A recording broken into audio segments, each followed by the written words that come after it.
show. It takes away, it beats, it's bringing me down. I'm fighting, but my body's giving out.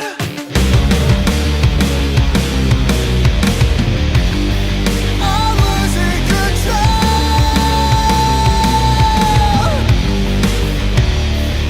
We're lost our minds. To take it back will cost our lives. When everything goes dark, this chain can't cause a will tear us apart. Inside, bleeding out, I can't survive. Give anything to bail.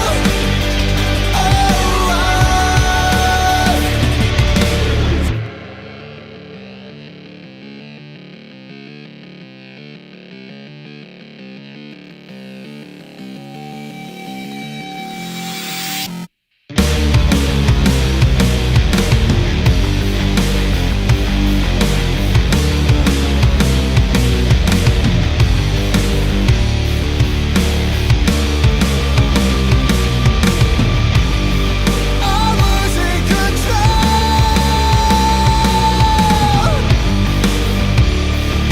We're lost our minds. To take it back will cost our lives. When everything goes dark, this chain can't cause a will tear us apart. Inside, bleeding out, I can't survive. Give anything to bail. We've lost our minds. To take it back will cost our lives. When everything goes dark, this chain can't cause a will tear us apart. Inside, bleeding out, I can't survive. Give anything to bail.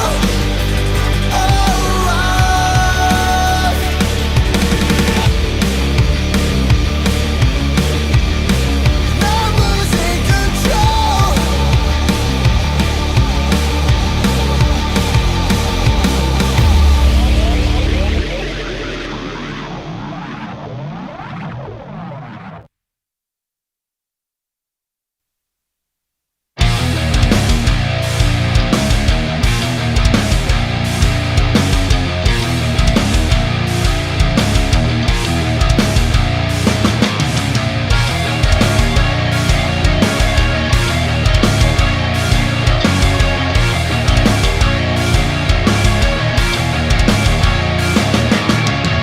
Eyes wide searching, but I can't see all the wreckage inside of me.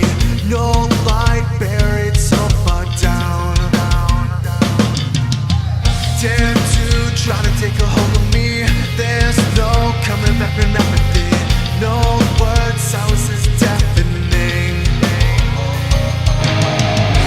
Hand underwater, take it further down. Don't even bother. I'm lost and can't be found. It's taking over, burn me to the ground. No point in swimming when I was meant to drown.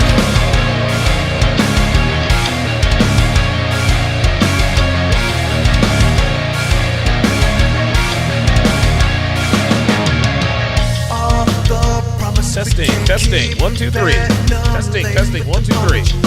Forgive, truly won't forget. And there was a rope as a joke with the word shoved down my throat. In the moment when I needed you most, I'm a fool for letting you get so close. Hand underwater, take it further down. Don't even bother. I'm lost and can't be found. It's taking over,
A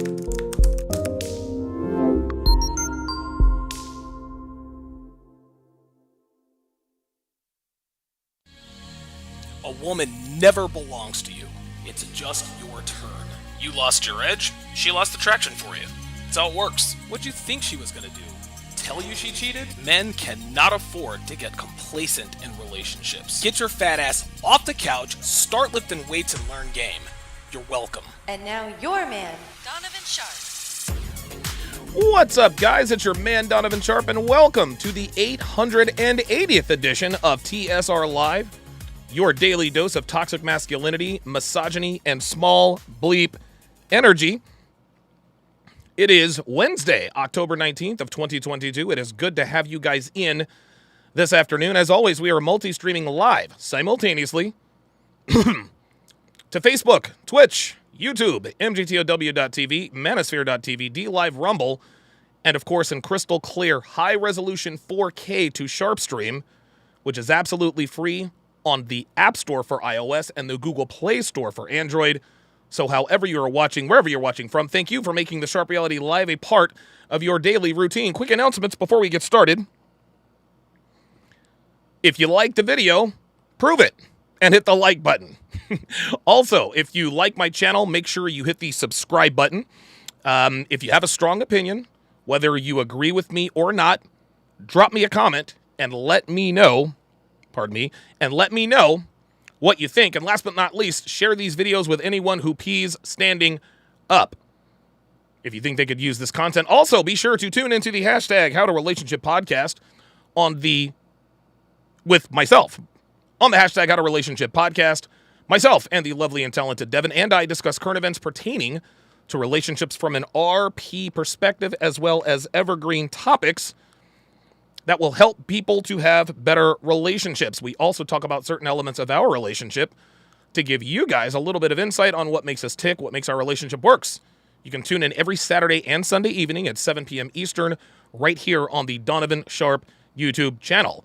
If you're not getting notifications from YouTube when I go live, and let's all keep it real, you're not, you need to download the Sharpe Stream app and you'll never miss another live stream notification again. The app is absolutely free, gentlemen. It is available, as I said before, for iOS and Android. When you download the app, you get access to all of my premium live content without paying anything. You get access to my dating show breakdowns. You get access to my exclusive streams. You get access to anything that is not saved for YouTube.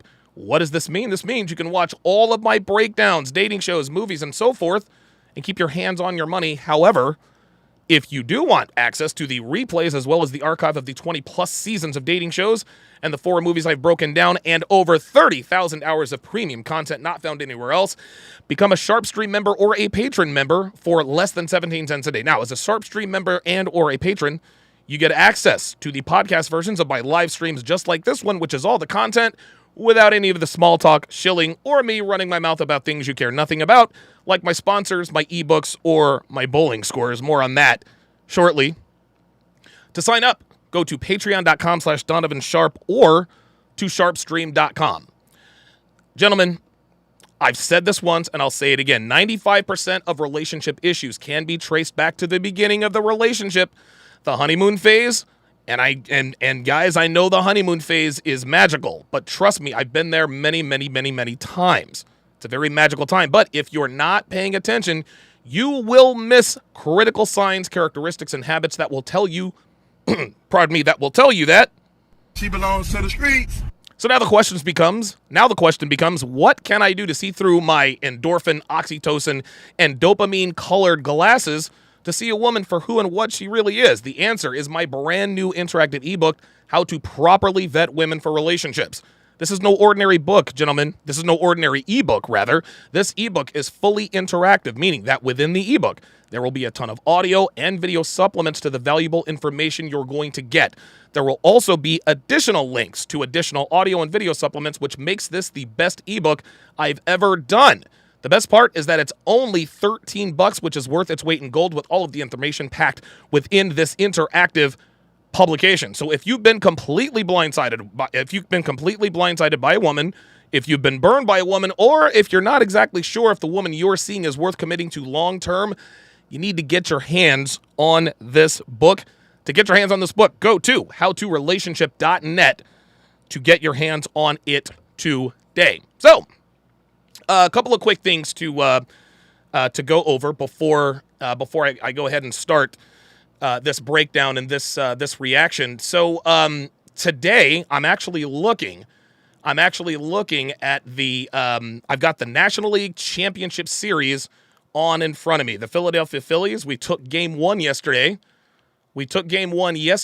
Against the San Diego Padres. What this means is that we are 3 wins away from going to the World Series. We are 3 wins away from going to the World Series. So, with that, I'm going to have the game on in front of me. However, if the Phillies score a run or if something happens, there might be the occasional outburst. Just fair warning. Also, got a quick story to tell you guys before we get to the main event. So, as you guys all know, Devin and I, we are a part of a bowling team. And and so we played, the team we rolled against yesterday, they are probably from top to bottom the best team in our particular league. Okay? Like they are easily I think there's one chick who I think her average is 185. The other guy is kind of up and down, but their anchor bowler, he averages like a 200. Guys, we beat the brakes. Off of the other team, and it wasn't because of me, and it wasn't because of our other teammate. It was strictly because of Devin. Guys, I'm here to tell you. Devin's average is 126. Devin's average is a 126. Yesterday, she shot a 171, a 183, and a 149. As a matter of fact, we demoralized this team so badly. That they stormed off. They didn't even shake our hands and wish us a good game. They didn't sign the scorecard. They didn't do any of that stuff. They grabbed their bags. They stormed off. I was told by other members of the bowling. I was told by other people of the bowling league that towards the end of the 10th frame, what we ended up doing, they were slamming their bowling balls down. All kinds of crazy stuff.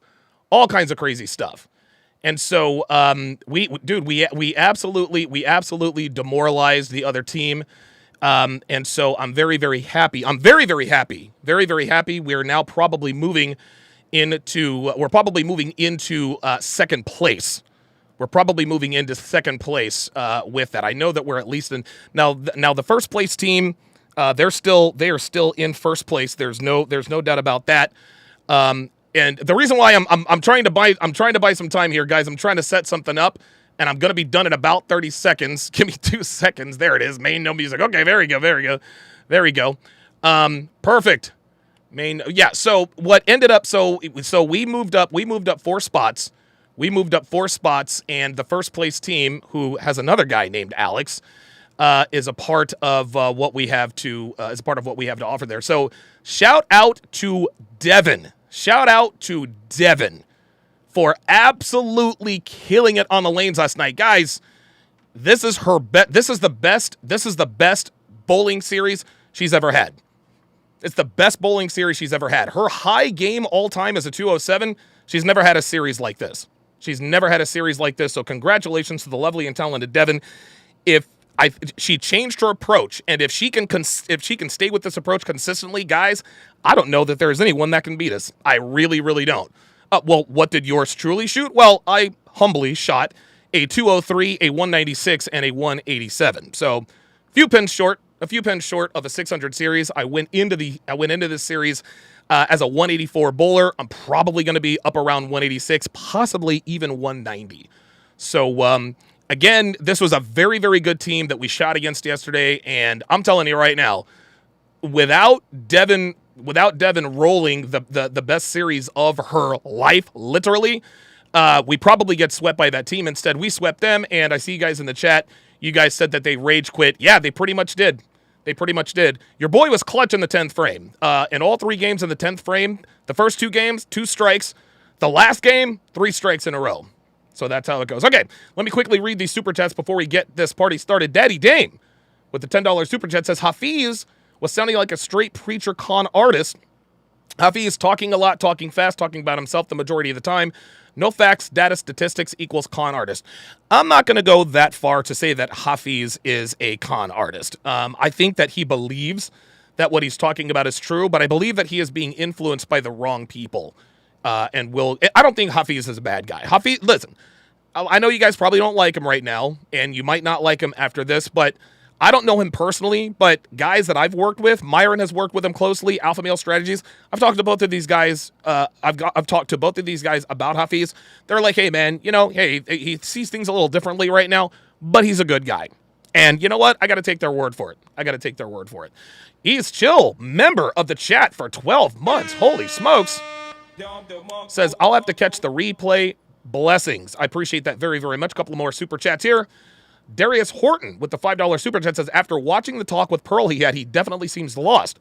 Used to like him on his podcast. He has good points, but seems wishy-washy now. We will get to that definitely later. Uncle Luke 1980s has already nailed it. Yeah, Hafiz is clearly being influenced by his wife. I think that much is obvious. And with that,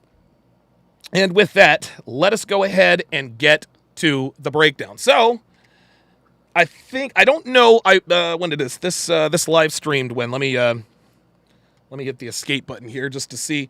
So this was, what is this, the 19th? So this was last Thursday. So Thursday, Hafiz, as well as Ali Ray, an OnlyFans model who is basically a porn star. I don't think she's a bad lady, but I mean, if I were her, I would not be all out in public as a porn star. That's just me. It is what it is. She can tell herself whatever she wants to about, me being a porn star isn't a bad thing. Listen, man, everything has a price. Everything has a cost. And at some point, she is going to pay that price, but it is what it is. It is what it is, man. I mean, I'm not mad at her for making OnlyFans content. But, of course, our main guy, Coach Greg Adams, was also on the podcast. And I think it's safe to say he definitely stole the show. Not many people have too much for Coach Greg Adams in the way of debating these kinds of topics. So with that said, let's go ahead and get started. Because I've been watching so much of your content, I want to start right where basically when I first heard this, I was like, who said that?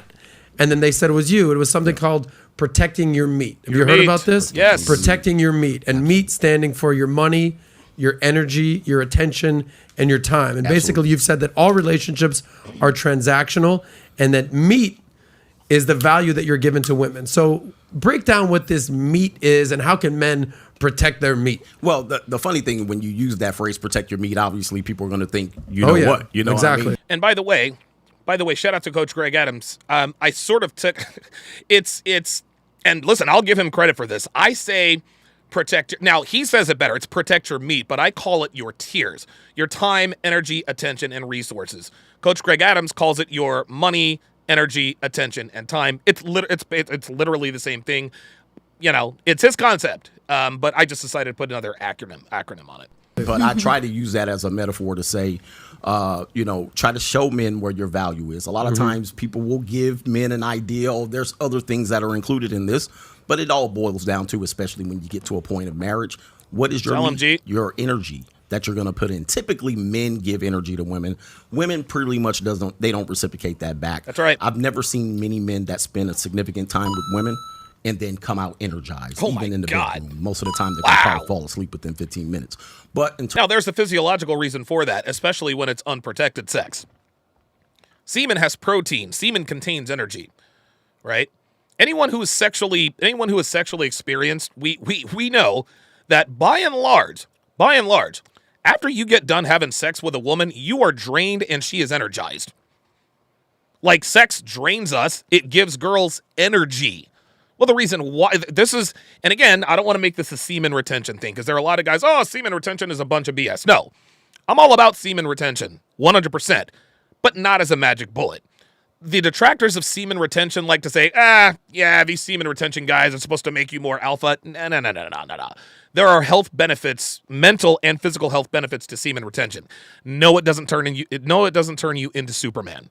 Okay? It does not turn you into Superman. That's not why I endorse semen retention. But the reason why some people talk about semen retention is because that is literally energy. When you ejaculate into a woman, you are giving her nutrients. You're giving protein. Nutrients and protein are leaving your body and entering hers. Okay? There's a reason why the womb is barren until it's engorged with semen, or I don't even know if I use the right word. But that's what Coach Greg Adams is talking about, right? So for the most part, after you get done having sex with a woman, yeah, she's going to have energy, a little more energy than you, for the most part, because she's getting that energy. In terms of attention, if you remove any of these things, if you remove these things, you lose the marriage, right? Yep. Time. Yep. Time is a significant value for men. And matter of fact, we call it, and also Napoleon Hill calls it, your most important asset. And many men will spend hours on end pursuing relationships, obtaining relationships, right. keeping the relationship alive. Yep. And then many times they will lose the relationship There you go. if they stop giving the time. Now, the money part of it, everybody knows it's all transactional. You know, you've right. had girlfriends, you've tried to pursue women, you're going to give up money. Now, it's not a bad thing that the relationships are transactional. So when I say relationships are transactional, Right. it's not a complaint. That's right. Many people think it's a complaint, but it's just a reality. And we you go. have to accept that reality. Yeah, listen, I'll elaborate on what CGA said there. Look, check this out, y'all. Check this out, man. Relationships are transactional, okay? Relationships are transactional. And I think that's a good thing, okay? All relationships, sexually or otherwise, are transactional. If you are in a relationship with someone, they are getting something out of being with you. They're getting something out of being with you. Women would not submit to men if they didn't get your time, if they didn't get your tears, right? What reason does a woman have to commit to you and give you her body, her mind, and her soul if you're not giving her your time, your energy, your attention, or your resources? It would be pointless. It would be pointless. Does this mean that relationships are bad because they're transactional? No. The best relationships are always transactional. If one is giving, if one is giving more than the other is giving, there's an imbalance. If one is receiving more than the other, there's an imbalance. This is why relationships have to be This is why relationships that are mutually beneficial are always transactional. Make no mistake about it.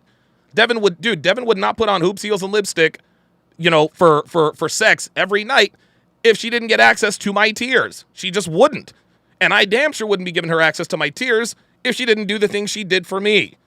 It is what it is, guys. And just because relationships are the reason why so many people think that relationships being transactional is sad, because they want to hold on to this Disney fairy tale. Well, relationships shouldn't be transactional because you should be with the person because you love them. I'm here to tell you, love ain't enough. Love ain't enough, man. And anyone in this community knows that very clearly. Gotcha. Have you? So you've never seen Coach's content ever? Really? I'm aware of almost everybody in the space, kind of where Coach is at. I don't think so. Just judging by Hafiz's talking points, I don't think he's aware of the right people. And this is going to be a recurring theme. There are many factors. There are many factors involved in terms of why Hafiz's mindset is where it's at. Guys, we here in the red pill community, we got to take some of that responsibility. We got to take some of that responsibility. The fact that Hafiz has not listened to Coach Greg Adams' material, well, hell, man, there's one of the reasons right there. If you're not aware of Coach Greg Adams, or if you've never listened to his material, Well, of course, dude. Of course, you're going to have the talking points that you have. The problem with the red pill community is that there are way more people. There are way more people who misrepresent the red pill than people who represent it well. We've got a crazy guy down in Orlando, Florida, who does nothing but shoot guns and dox everybody. He calls himself the president of the manosphere. We can start there. Nobody takes that guy seriously. Nobody takes that guy seriously. And if he calls himself the president of the manosphere, well, dude, no wonder guys like Hafiz are saying are anti-red pill. We got black pill guys under the banner of red pill, looks maxing, et cetera, et cetera, et cetera. If you're not a 6'4" alpha Chad who's a 10 in looks and a zillionaire, then there's just no need to even try. There are way too many guys in this community who misrepresent what this community is all about. And unfortunately, there are more guys like that than guys who actually represent it well. That's the problem. Hafiz not understanding who and what Coach Greg Adams, guys, that is indicative. That's indicative of the general consensus of this community. So I can't put that on Hafiz.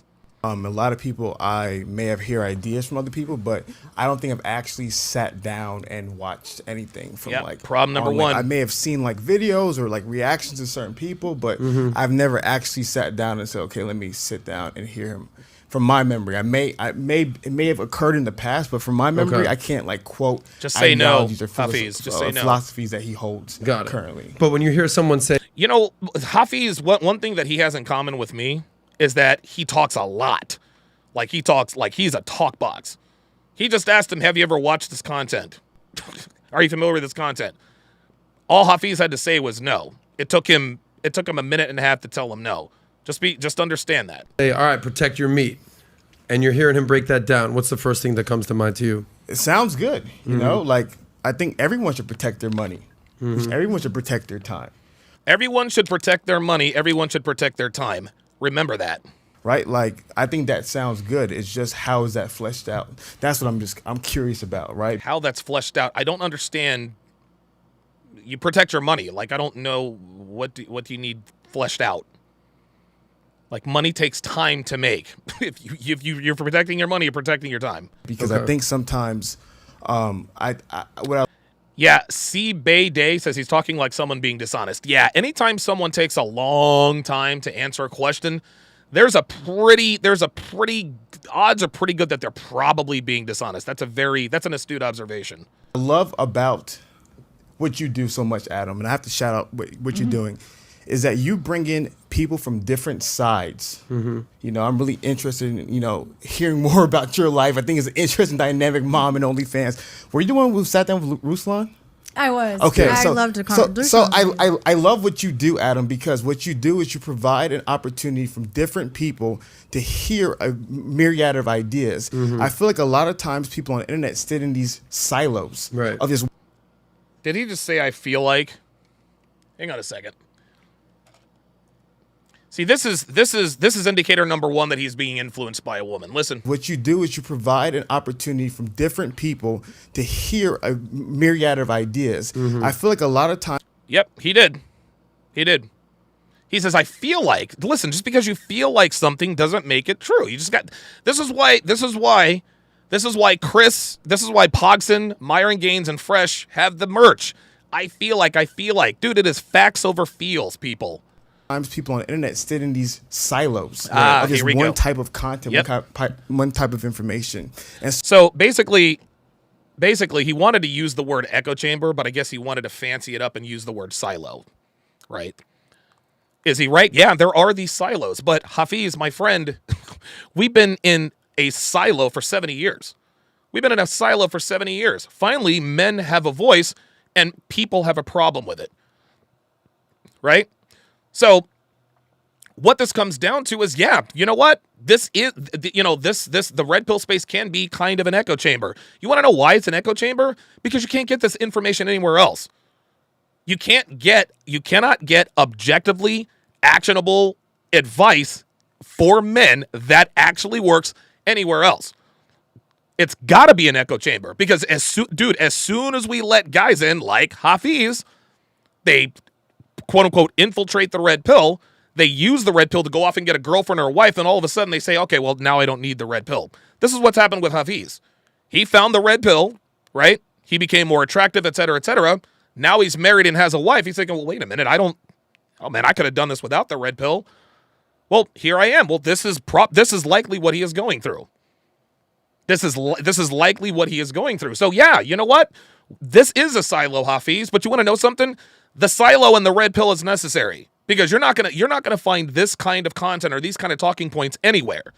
And if we let anyone infiltrate it, then the message gets diluted, and now all of a sudden we get guys like Hafiz who are now turning against the red pill. So yeah, there's nothing. You know what? Listen, in some cases, echo chambers can be bad. In this particular case, no. Red pill content it's constantly shadow banned, it's deplatformed, all that good stuff. So yeah, it kind of has to be an echo chamber, it kind of has to be a silo in order for us to stay around. That's what it comes down to. So no, in this case, it's not a bad thing. Darius Horton. Oh, wait a minute. I think I read that already. Let's go to Lord Sinister 707 says it wasn't really his opinion, it was how he presented it. He just wouldn't shut up. He didn't win an argument due to facts. Everyone just wanted him to be quiet. He spoke about nothing for 10 minutes. Okay. I haven't watched this whole thing. I think I watched the first 20 minutes when I was working out this morning. So beyond 20 minutes, I'm seeing this for the first time along with a lot of you guys. Nitty777 says, salute Donovan, listening live on Ogontz Avenue in Philly. Appreciate that very much. Shout out to Philly.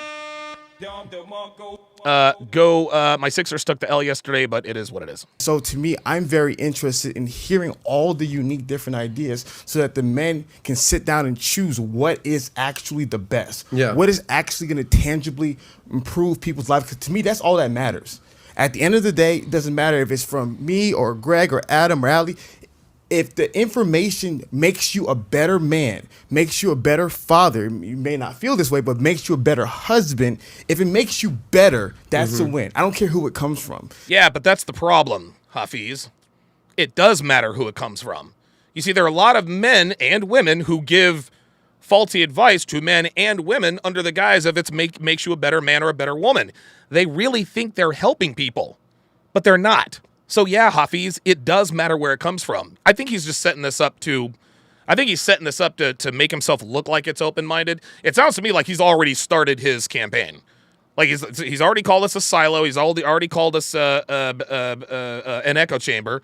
And so he hasn't wasted any time. So here we are, round one. We're feeling each other out. Hafiz makes the first move. Daddy Dame with a $2 super chat says, spoiler alert, Hafiz took a major L. We'll see. And so I love the ability. Hey, MLD is in the house. Shout out to Modern Life Dating. Guys, be sure to go and subscribe to him. MLD finally has cracked the 5,000 subscriber mark. I think he's got way more now, but shout out to him, man. MLD.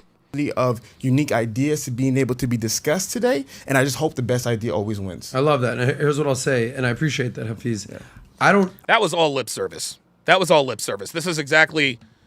Yeah, that was all lip service. What Hafiz just said there, and I'm not saying this to attack him or attack his character, but he's not interested. He's only interested in the other points of view so that he can argue against them, and that's fine. But let's not pretend that you really are open-minded to what Coach Greg Adams is going to say. I'm not an ideologue, okay? I'm a person who I'm more of an arbiter of conversation, an arbiter of truth. And 48K, but no big deal. All right. Hey, well, shout out to MLD, 48,000 subs. Not mad at that. Arbiter of dialogue. I want people to have conversations, and sometimes they might be uncomfortable conversations. Sometimes they might say, you know what, coach, you ain't no shit. In the audience right there. And the Hafiz, man, bro, I got to tell you, respect, bro, but you're an idiot, bro. Or Ali, you're gorgeous, but you shouldn't be doing this. Or all good. Everyone, different strokes for different folks. But at the end of the day, what we want is the audience to get clear on what they want in life. That's why we say we want to get you paid, laid, and do it your way. It's your one life. I don't want you to have to live a life that's not yours. Okay, and there's so many people walking on eggshells these days, and there's so many people that are just... Yeah, like men. Men are walking on eggshells. We walk on it. Dude, we're walking, especially on these platforms. Basically trying to transform what they should say or shouldn't say.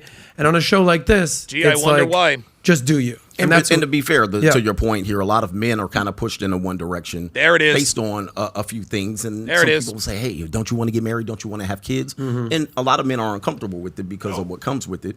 And people will not really include what that is. And then he finds himself in it. And then he finds himself alone when Bingo. it doesn't work out. The Bingo. people that kind of told him to go that way obviously leave them. They leave him hanging. And that's where a lot of the frustration comes from. So it's a beautiful thing that now, in the first time in Here we 7 go. years, men have the microphone. Bingo. We have the power. For the first time in how long? 70 What do you mean the years. first time in well, 7 if you think years about men it, have I a want microphone? you're old enough to remember this. You Yeah. remember Ricky Lake? You Yes, sir. remember Of course, Sally Ricky Yes, Jessel Lake. sir. Raphael? Yes, You sir. remember Oprah Winfrey? Oh, yeah. Yes. At that time, there was no counter opinion. There was no opportunity for men to say anything, even if. What do you mean? There was Phil Donahue and there was Yeah. And you know Dr. what? Drew has listening. been around forever. What were Uh, people before guys, then? no, Jerry those Springer? guys don't. Jerry- But did this bitch really just say Jerry Springer? Like, really? Did this bitch really point out Jerry Springer as the masculine voice of men? Come on. Guys Springer, typically, yes. You know, in order to, Montel? in order to. Oh, yeah, Montel Williams, the biggest white knight there is. I couldn't stand Montel even before I found the red pill. That was my biological programming kicking in. I cannot stand Montel Williams. Oh my Survive, God. they tended to pander towards the consumer, and so thus There You're you saying go. they weren't real men. Well, I'm not saying they weren't Montel real might men. hear this right now, but Listen, it's see, I'm not here to challenge anyone to a physical fight or challenge their Yeah. masculinity. However, we know how to survive in those environments. Yeah. And Boy. that means you can't be That's a overly W. masculine. You have to present a Damn, side dude. that's going to address the consumer to sell dishwater or shampoo and that type of thing. Got it. So Wow. what's happening is men had to create their own lanes, essentially jump on YouTube and other platforms right. to get the mic to be able to say what they want to say without being canceled. So this is the beautiful time we live in because now we get to see it. Even if you don't agree with it, Yeah. you get to see at least another God perspective. damn. Woohoo. And it can't really be shut down, but it can be shut I feel you on that. I will say that Dude, I wish I had, I don't know, maybe I'm just not self-aware enough, but dude, I always envy certain traits of other content creators, right? Like I used to wish I had Kevin Samuel's cool. I wish that I had Myron's patience. I wish that I had Fresh's stoicism. Dude, I wish I had the ability to articulate these talking points as well as CGA. Dude, honestly, him and Myron, I don't think anybody does it better, to be honest with you. I mean, as a dude, I'm with you. Like I've tried to be like as a dude, yes, but also as like a host of a show, there's a lot of guys out there who are probably agreeing with you, but if there's women out there, be like, this motherfucker just said that men have been muzzled for the last 70 years. And they don't realize it. And they don't Nope. realize it. Do you think that men have been muzzled? Or do you think more women have been muzzled for the last 70 years? I mean, I certainly don't feel like men have been muzzled for 70 years. Of course not. Of course you don't feel like men have been muzzled for 70 years because you're a woman. Why would you even care about that? But again, just because she doesn't feel like men have been muzzled for 70 years doesn't mean that we haven't. Again, this is the problem with the statement, I feel like. Okay? What Coach stated was an objective fact. There's nothing subjective about it. Men have been muzzled for the last 70 years. We have been muzzled for the last 70 years. But, of course, Allie Ray, porn star, OnlyFans star, not that that's relevant. Of course, she says, I don't feel like men have been muzzled for 70 years. How would you know? You don't care. You're not paying attention to that. I mean, Jack Vendetta with the $5 super chat says, big shout out to you, Donovan, CGA, and Fresh and Fit, and all the brothers holding it down here for the real men.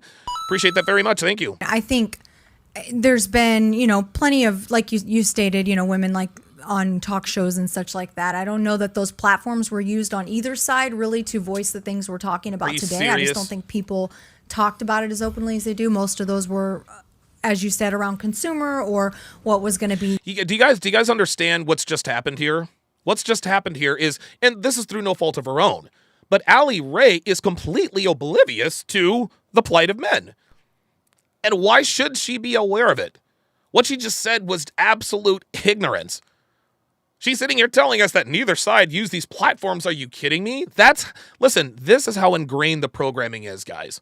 This is how ingrained the programming is, and CGA actually prefaced it. Hey, we've been muzzled for 70 years, and we don't know it. And if we didn't know it, women aren't going to know it. Ay, ay, ay. JJ Barry with the $5 super chat said, Pearl had him on last night and it was unbearable. The guy talks a lot but never says anything. By the way, I had that interview long before Pearl put that out. She wanted my opinion on it. Be catchy or get the audience's attention. Where I think today, like, there's just more of an open platform for people to actually have these conversations. And I think, I know it all too well. I'm judged every day. And it goes back to, like you stated, living your own life, living your own walk, and everyone. Okay, so she just changed the subject. It's, listen, shout out to Ali Ray. She's not trying to hurt anybody. She's not hurting anybody. But dude, what does men being muzzled for 70 years have to do with you being an OnlyFans star, right? Like, okay, so you're an OnlyFans star, you're judged every day. Like, listen, Ali, we know that you're attractive enough for people to pay to watch you have sex on camera. Enough. Jesus. Has their own ideas. Nobody's word is law, and I think that's where. Nobody's word is law. Oh boy, this is one of those not everything is black and white thing. Not everything is black and white deal. A lot of people are getting confused today. It's like this is meant to be an open dialogue, so you can kind of feel where you feel like is a good fit for you, or feel like is a good fit. Listen, just because I feel like something's a good fit doesn't mean it's a good fit. Would fit in, but there's just too much of this. It's not always black and white, and I think I'm a perfect example of that. I'm a wife, a mother, and I am doing something that is quite taboo for who I am. That has nothing to do with anything. Jesus Christ, I swear to God. Dude, they could be having a conversation about baking Christmas cookies. Yeah, I use, a little bit more flour, I use a little bit more sugar. When it comes to baking Christmas cookies, I kind of get judged because, I'm an OnlyFans star. Like, we got it. Allie, we got it. We get it. Okay? You have an attractive enough body for people to pay to watch you get plowed by your husband on OnlyFans. We get it. We get it. But I do it well. I balance the two. Nothing's really changed in my life outside of what I'm doing. Hang on a second. Hold on. I missed something that she said that I wanted to point out. There's just too much of this. It's not always black and white, and I think I'm a... there we go. No, it's not always black and white, Ali Ray. But not everything is a gray area. See, this is the problem with men and women now.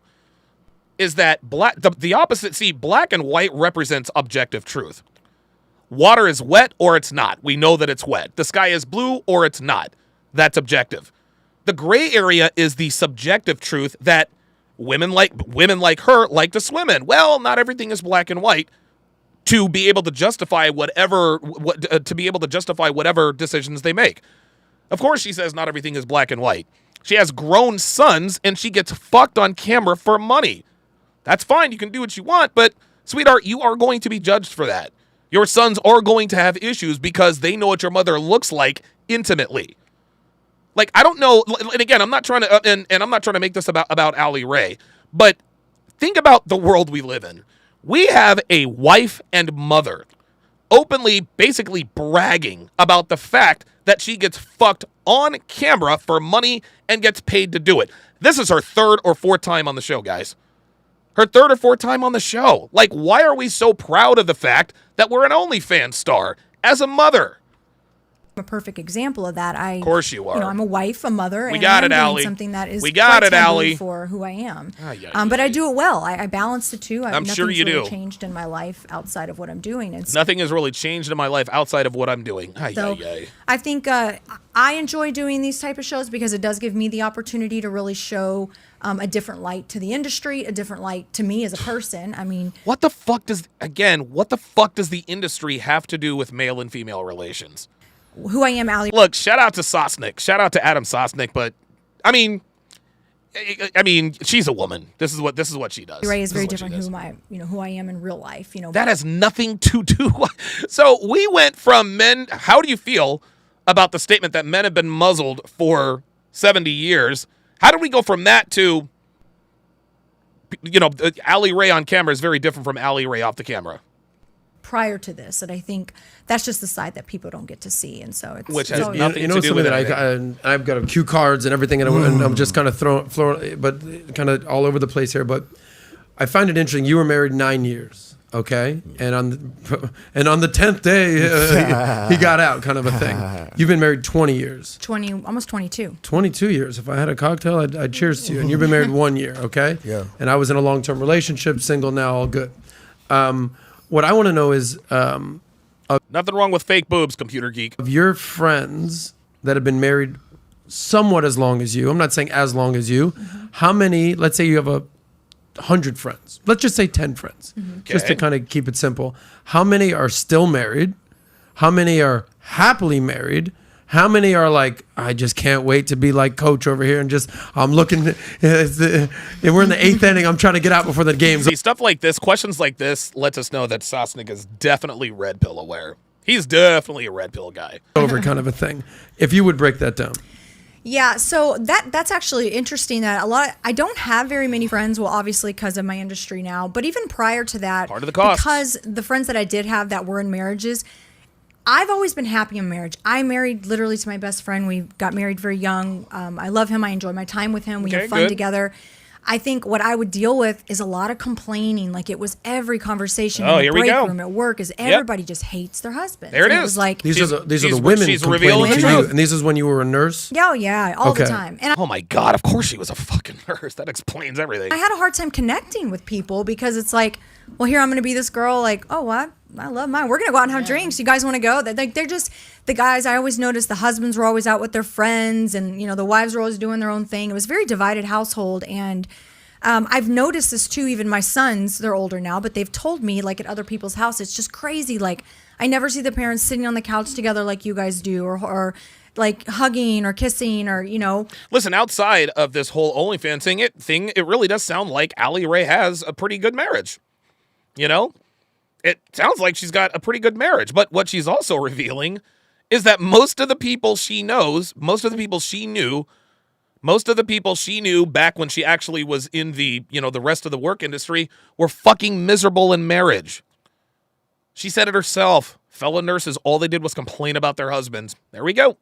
walking Eben Zur says, wait, nurse?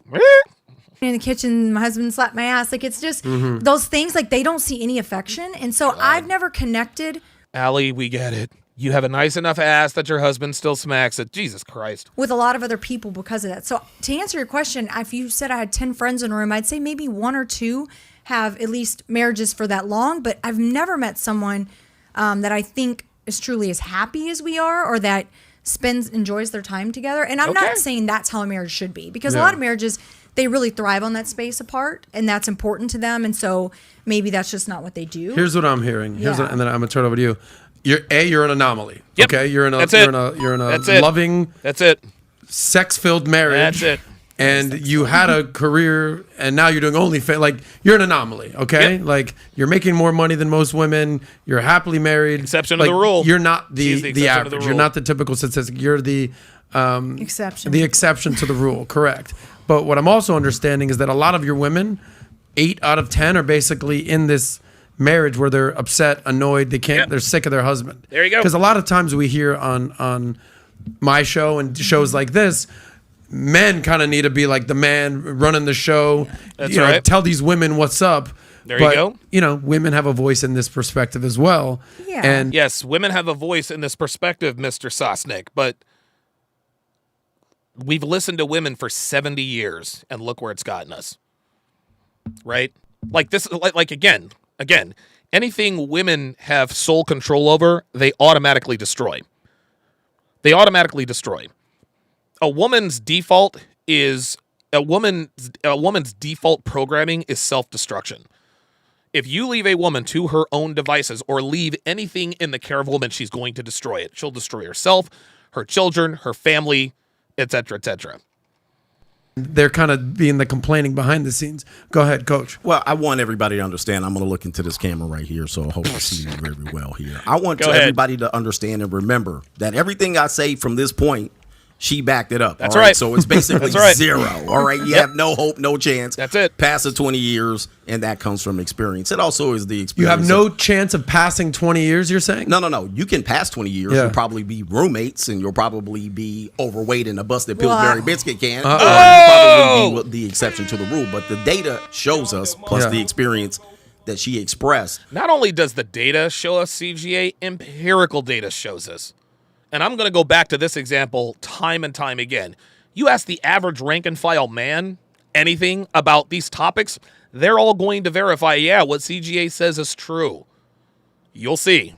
That is a very difficult thing. And this is what I want men to know. Yeah. It is very difficult. Many people will simplify it for you. They will say, oh, just do this and do that. Yes. And they will lead you on a wild goose chase. Yes. And that's my perspective. That's all that I offer. I tell men to not get married, especially when you don't have leverage. However, I also tell you, do not listen to people who simplify this. This is a very complicated thing that most people fail at miserably. Got it. And this is what I want people to let me tee up Hafiz, because you used a few things there about not getting married. You said sometimes if you you'll don't turn have leverage. Okay, if you don't have leverage, we'll talk about that. Yeah. And C-Bede says she just realized she just exposed the truth of most while trying to gloat about her life. Yeah, that's... you talk about turning into roommates. Well, this guy is the roommate, the host of the Roommate channel. When you're hearing this, nice you've been married transition. 1 year. And by the way, this guy's a sharp, informed, very intentional guy. My assumption is he didn't just trip and fall into marriage. He's seen myself before. Okay, gotcha. Yeah. So you've been very... You're a calculated dude, 100%. okay? So when you're hearing Greg say this, and even when you're hearing Ali say this, how are you processing this information? No, this is really good, and I'm excited about how this conversation can develop, because I think you've maybe... Did you react to me and AMS's conversation a couple of years ago about marriage? Bruh, how the fuck do you expect him to watch you if you didn't watch him? Well, I didn't watch you, but, I mean, did you watch me? Come on, man. I didn't react to it. I didn't do a reaction video. But yeah, I made a comment about it. Okay, you made a comment about it. Okay, so to me, I'm really excited about it, but it's also key to talk about experience. Experience shapes your view, right? Yeah. So Sure a does. girl who's been abused by a lot of different men, she's going to have a very cynical leaning view towards men. A man who's been cheated by business partners will have a very cynical view about having potential business partners.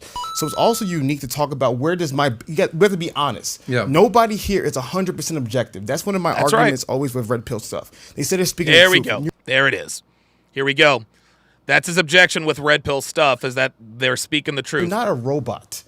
You know, you have your biases, right? Call it for what it is. We all have our biases. I have. Okay, Hafiz, my friend, this community wasn't found. This community doesn't exist because of biases. This community exists because of shared experiences. Are there biases? Yes, but you want to know something, Hafiz? Biases are shaped by experience. There's nothing wrong with being biased, especially if you experience it again and again and again. 70% of divorces are initiated by women. 90% of relationships are ended by women. You talk to any man out on the street. Have you ever been cheated on? Dude, at least 3 out of 4 of them is going to tell you, yeah. Right? You ask another 75% of those people, have you been cheated on twice? They'll probably tell you yes. Okay. And see, we as men, we tend to learn, some of us learn more quickly than others. But the point is, pardon me, the point is that it's not just individual experiences. What he wants to do here is he wants to say, well, your individual experiences shouldn't shape your worldview. And I do agree with that. But individual shared experiences, that's the truth right there. What he wants to say, what he wants to do is he wants to take us on a case-by-case basis. So when he says, hey man, just because you had a bad experience with a woman doesn't mean that all women are like that. Fair enough. But men didn't just wake up one day. Millions of men just didn't wake up one day and just decide to shit on women. We didn't just wake up one day and say, hey, you know what we're going to do? We're going to create this community. We're going to call it the red pill, right? And we're just going to shit on women. We're going to make up all these crazy stories about how they're nefarious, hypergamous, about how they cheat, about how they cover up cheating, about how women get married already having retained a divorce lawyer. We're going to make all that stuff up. No, we didn't do that. The reason this community was created is because of like experiences, shared experiences. No, our experiences are not identical, but they're all extremely similar. That's why this community exists. Cody Marshall, $5, says CGA cooked Hafiz all day and he's on point. Mario Coin, appreciate that. Let's continue. Biases. You have biases. Coach has biases. As much as we think we are, we have to be 100% honest to the people about our biases. If I'm an individual and I'm going to be 100% honest about my bias. The hell? Jesus.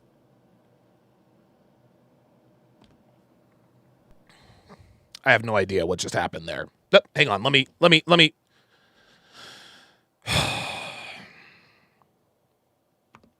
There we go. All right. Good stuff. All right. Anyway, yes, we do have to be 100%.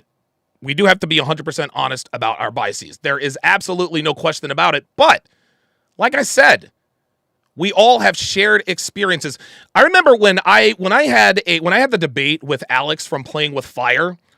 I remember we had this debate about empirical data, right? Like, oh, we had this debate about the difference between the definition between of empirical data versus real data. And Alex from Playing with Fire would not concede the empirical data. He just wouldn't. That's just all there was to it, guys. So what this guy is talking about, he's talking about shared experiences as though each one, again, I totally understand. One person can't make a sweeping judgment based on one experience. He can't make it based on 2 or 3 or 4 or 5. But when we talk to and we see men and we hear stories time after time after time again, that's what happens. That's what happens. This is why this community exists. I was divorced and I had a difficult experience via marriage. I'm going to have a biased opinion via marriage. Allie has a positive experience with marriage. So she can have a bias towards, well, great marriages can work, right? So great marriages can work. Again, Hafiz is 100% correct. Great marriages can work. Listen, everybody wins. Everybody wins when men and women are in good relationships. And it's not just the men and women who are in those relationships. Their friends benefit, their families benefit, society benefits. But guess what? Just because it can happen doesn't mean it will happen. Hype Reactions, $2, says, this guy 100% likes to hear himself talk. Okay, so do I. So do I. I'm not trying to pile on Hafiz here, right? Listen, I'm not gonna sit here and tell you. I'm not gonna sit here and tell you that I don't like to hear myself talk. I like to hear myself talk so much. I listen to my podcasts in the shower. So I'm not gonna bag on Hafiz. I'm not gonna bag on Hafiz for that. So, but to me, the people I admire the most, the people I look up to, are married people. Patrick Bet David. Oh boy, hang on. Gotta make sure my camera's on. What the hell? Hang on, guys.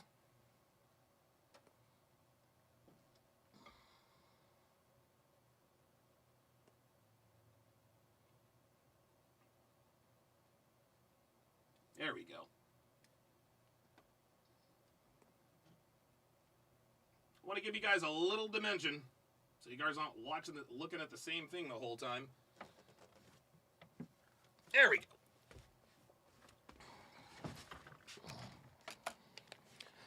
Now listen very closely to what he says here.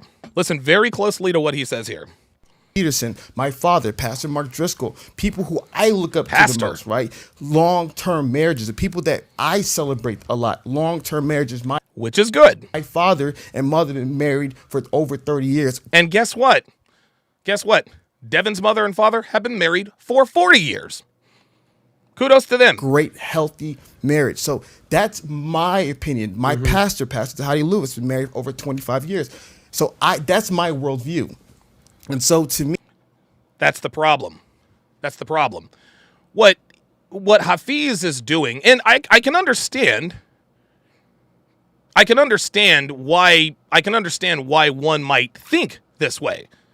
It's a lot easier to be positive about marriages. Yes, of course. Okay, all the people that you look up to are married. Guess what? Let's back up. Let's back this up because I want to make a really good point about this. Because listen, man, looking up to men who have successful relationships, that's a good thing. But here's the problem. People who I look up to the most, right? Admire the most. The people I look up to are married people. Patrick Bet David, Jordan Peterson. Yeah, Hafiz does a very good job at pandering to the host. So, just saying. Patrick Bet David. My father. Wait, did he say... work, right? So similar to me, the people I admire the most, the people I look up to are married people. Patrick Bet David, Jordan Peterson. Jordan Peterson is married. Hafiz, the women that we are dealing with today are not the same women that Jordan Peterson was dealing with. The kind of woman Jordan Peterson married is not the same kind of woman today. And my father passed. Your father, okay? Your father and mother have been married for what, 30 some odd years. Guess what? Women are different now, okay? The women we're dealing with here in 2022 are not the same as they were 30 years ago. Pastor Mark Driscoll. Pastor, whoever the hell he is. People who I look up to the most, right? Long-term marriages, the people that I celebrate a lot. Long-term marriages. My father and mother been married for over 30 years. Great, healthy marriage. So that's my opinion. My Pastor Heidi Lewis, been married over 25 years. Married over 25 years. Again, women, very different. They are very different today, if I'm doing crack mathematics, than what they were back in 1998. So listen, while you can admire these people who have long-standing relationships, you need to be acutely aware of the fact that women are not the same. Your pastor cannot advise you how to deal with women in 2022. He can advise you to deal with women back in 1994, 1986, but we ain't in 1986, Hafiz. We're not in 1986, man. Times are different. Women are different. Hafiz needs to understand women are different. So that's my worldview. And so to me, hearing what he's sharing, does talk a lot. there is truth in that. Everything what everyone Desmond Montgomery says definitely didn't sound like this on Fresh and Fit last year. No, he didn't. And the reason why is because Hafiz is being influenced by his wife. That's what's happening here. He's being influenced by his wife. Guys, listen, I'm Captain fucking Red Pill, this and that and the other. Dude, every once in a while, dude, at least once a week, I'll hear something from Devin that just makes her a female. Like with the Game of Thrones, the whatever the case may be. Sometimes she'll say something and I'll have to be like, look, Devin, you know that's not really the way it is. And she's like, yeah, you're right. But and then she'll say, but Donovan, I'm a girl. This is the way, hey, I understand. Even my woman understands that she is a woman. She's designed a certain way. And I have to let her know, hey, I understand this is the way you're programmed, but your programming is not for 2022. Your programming was built for 1822. Hype Reactions, $2, says, guy talks in word salad to sound intelligent. Yeah, maybe. One's going to share, there's going to be truth in it. Yes, if you, like my dad told me a very powerful point. I love my father. He's such a wise older man. He said the most important decision you'll ever make in your life is the one you marry. Yeah. And it can go one of two ways. And this is what I want the guys to understand. We're not teaching naivety, which is, oh, marriage is this perfect thing and you just meet the one and live happily ever after. And there's no issues, there's no divorces. Okay. We're not teaching naivete. Okay, that makes sense. Marriage can be the worst thing in your life. It can be an absolute living hell. And I guarantee. Listen, marriage can be great and it can be terrible. But most of the time it's terrible. That's the truth. You can go for days and you know so many different stories about people which marriage is an absolute living hell. But we don't want to teach being naive about the realities. But also we don't want to teach nihilism. Right? The other end of the extreme. Marriage is the worst thing possible and the women are out to get your money and everyone's... That's not nihilism, Hafiz. That's the truth. That's the truth, man. Like, marriage is dude, the reason why marriage doesn't work for men is because we have everything to lose. Women have everything to gain. We have everything to lose. Women ain't got nothing to lose when they come into a marriage. They don't have shit. Miserable and everybody's roommates and everybody's this, because there are some individuals such as what Alex communicated who are in happy, healthy long-term marriage. Yes, there are some people, Hafiz, and he's right. There are some people who are in happy, healthy marriages and or long-term relationships. Those are the exception to the rule. Those are the exception to the rule. Allie Ray is an exception to the rule. Me and Devin are the exception to the rule. That's why I do what I do. I want to teach men how to have a relationship like mine. And everyone who watches this channel, they understand that, hey, is it possible with an American woman? Sure. It's very, very difficult. So you can either do the things that I instruct you to do, or you can go overseas. But most men don't have the financial wherewithal or the balls to completely move overseas. So guess what? That's why I exist. I teach men how to deal with women here in the West. Right. So you don't want to be naive. You want to be nihilistic. You want to be as real as possible. See, he is drawing comparisons between naivety and nihilism. Computer, what's the definition of nihilism? Nihilism is usually defined as total rejection of established laws and institutions. Total rejection of established laws or institutions. What the fuck is what the fuck is Hafiz talking about? What does nihilism have to do with the red pill? I think the word that he's probably looking for is hedonism. Yeah, the red pill community we can definitely be hedonistic. And I certainly went through my hedonistic phase. For sure. But nihilism, I think he's misusing the word nihilism. Possible. Give me the good, the bad, and the ugly. And my J. Sixler, 1986 says, Janice, are you there? At your service, sir. biggest thing is that I understand that marriage is a very difficult thing to get right. And the same thing is like it is a very, very, very difficult thing to get right. Okay, so he's acknowledging that. So look, man, this is what we teach. This is what we teach. Now again, this goes back to too many bad representations of the red pill. Too many bad representations of the red pill. That's what he's basing this on. He's never listened to Coach Greg Adams. He's never listened to me. I'm a nobody. Nah, he really only listens to the extreme content that gets pushed up in the YouTube algorithm because it gets clicks. Like, I love how what you did. Dwayne Rhodes with the $2 super chat says Donovan equals Skywalker, Pearl equals Ray Skywalker. Thank you. Okay, well. It's marriage and money, right? I think we're going to be talking about those. Yeah, Michael Creed, it's cynicism. Naivety and cynicism. And cynicism is rooted in truth. Optimism is optimism. Two things today. Adam, you're a 1% man financially, right? That means 99% of people are trying to get to where Adam is. We know the difference, most people buddy. live paycheck to paycheck. They're struggling. Yep. Their lives suck when it comes to money. Most people are struggling, but they're trying to get where you are. That's how I view relationships. Most people are in really sucky relationships. That's right. Most people, it's That's a right. day-to-day war, hell, the way work is, the way the gym is. But then there are some people who are having it at the highest of level. Hafiz just verified what we talk about. He just said most people are in shitty relationships, but some people are not. I don't know. He's right. He's right. He's absolutely right. Dre Raven with the $5 super chat says people can survive getting bitten by a cobra, and yet we still teach people to be cautious around snakes too. Exactly. Listen, man, if you want to be a snake wrangler, great. Just understand that it comes with some risks. If you're willing to take those risks, fine.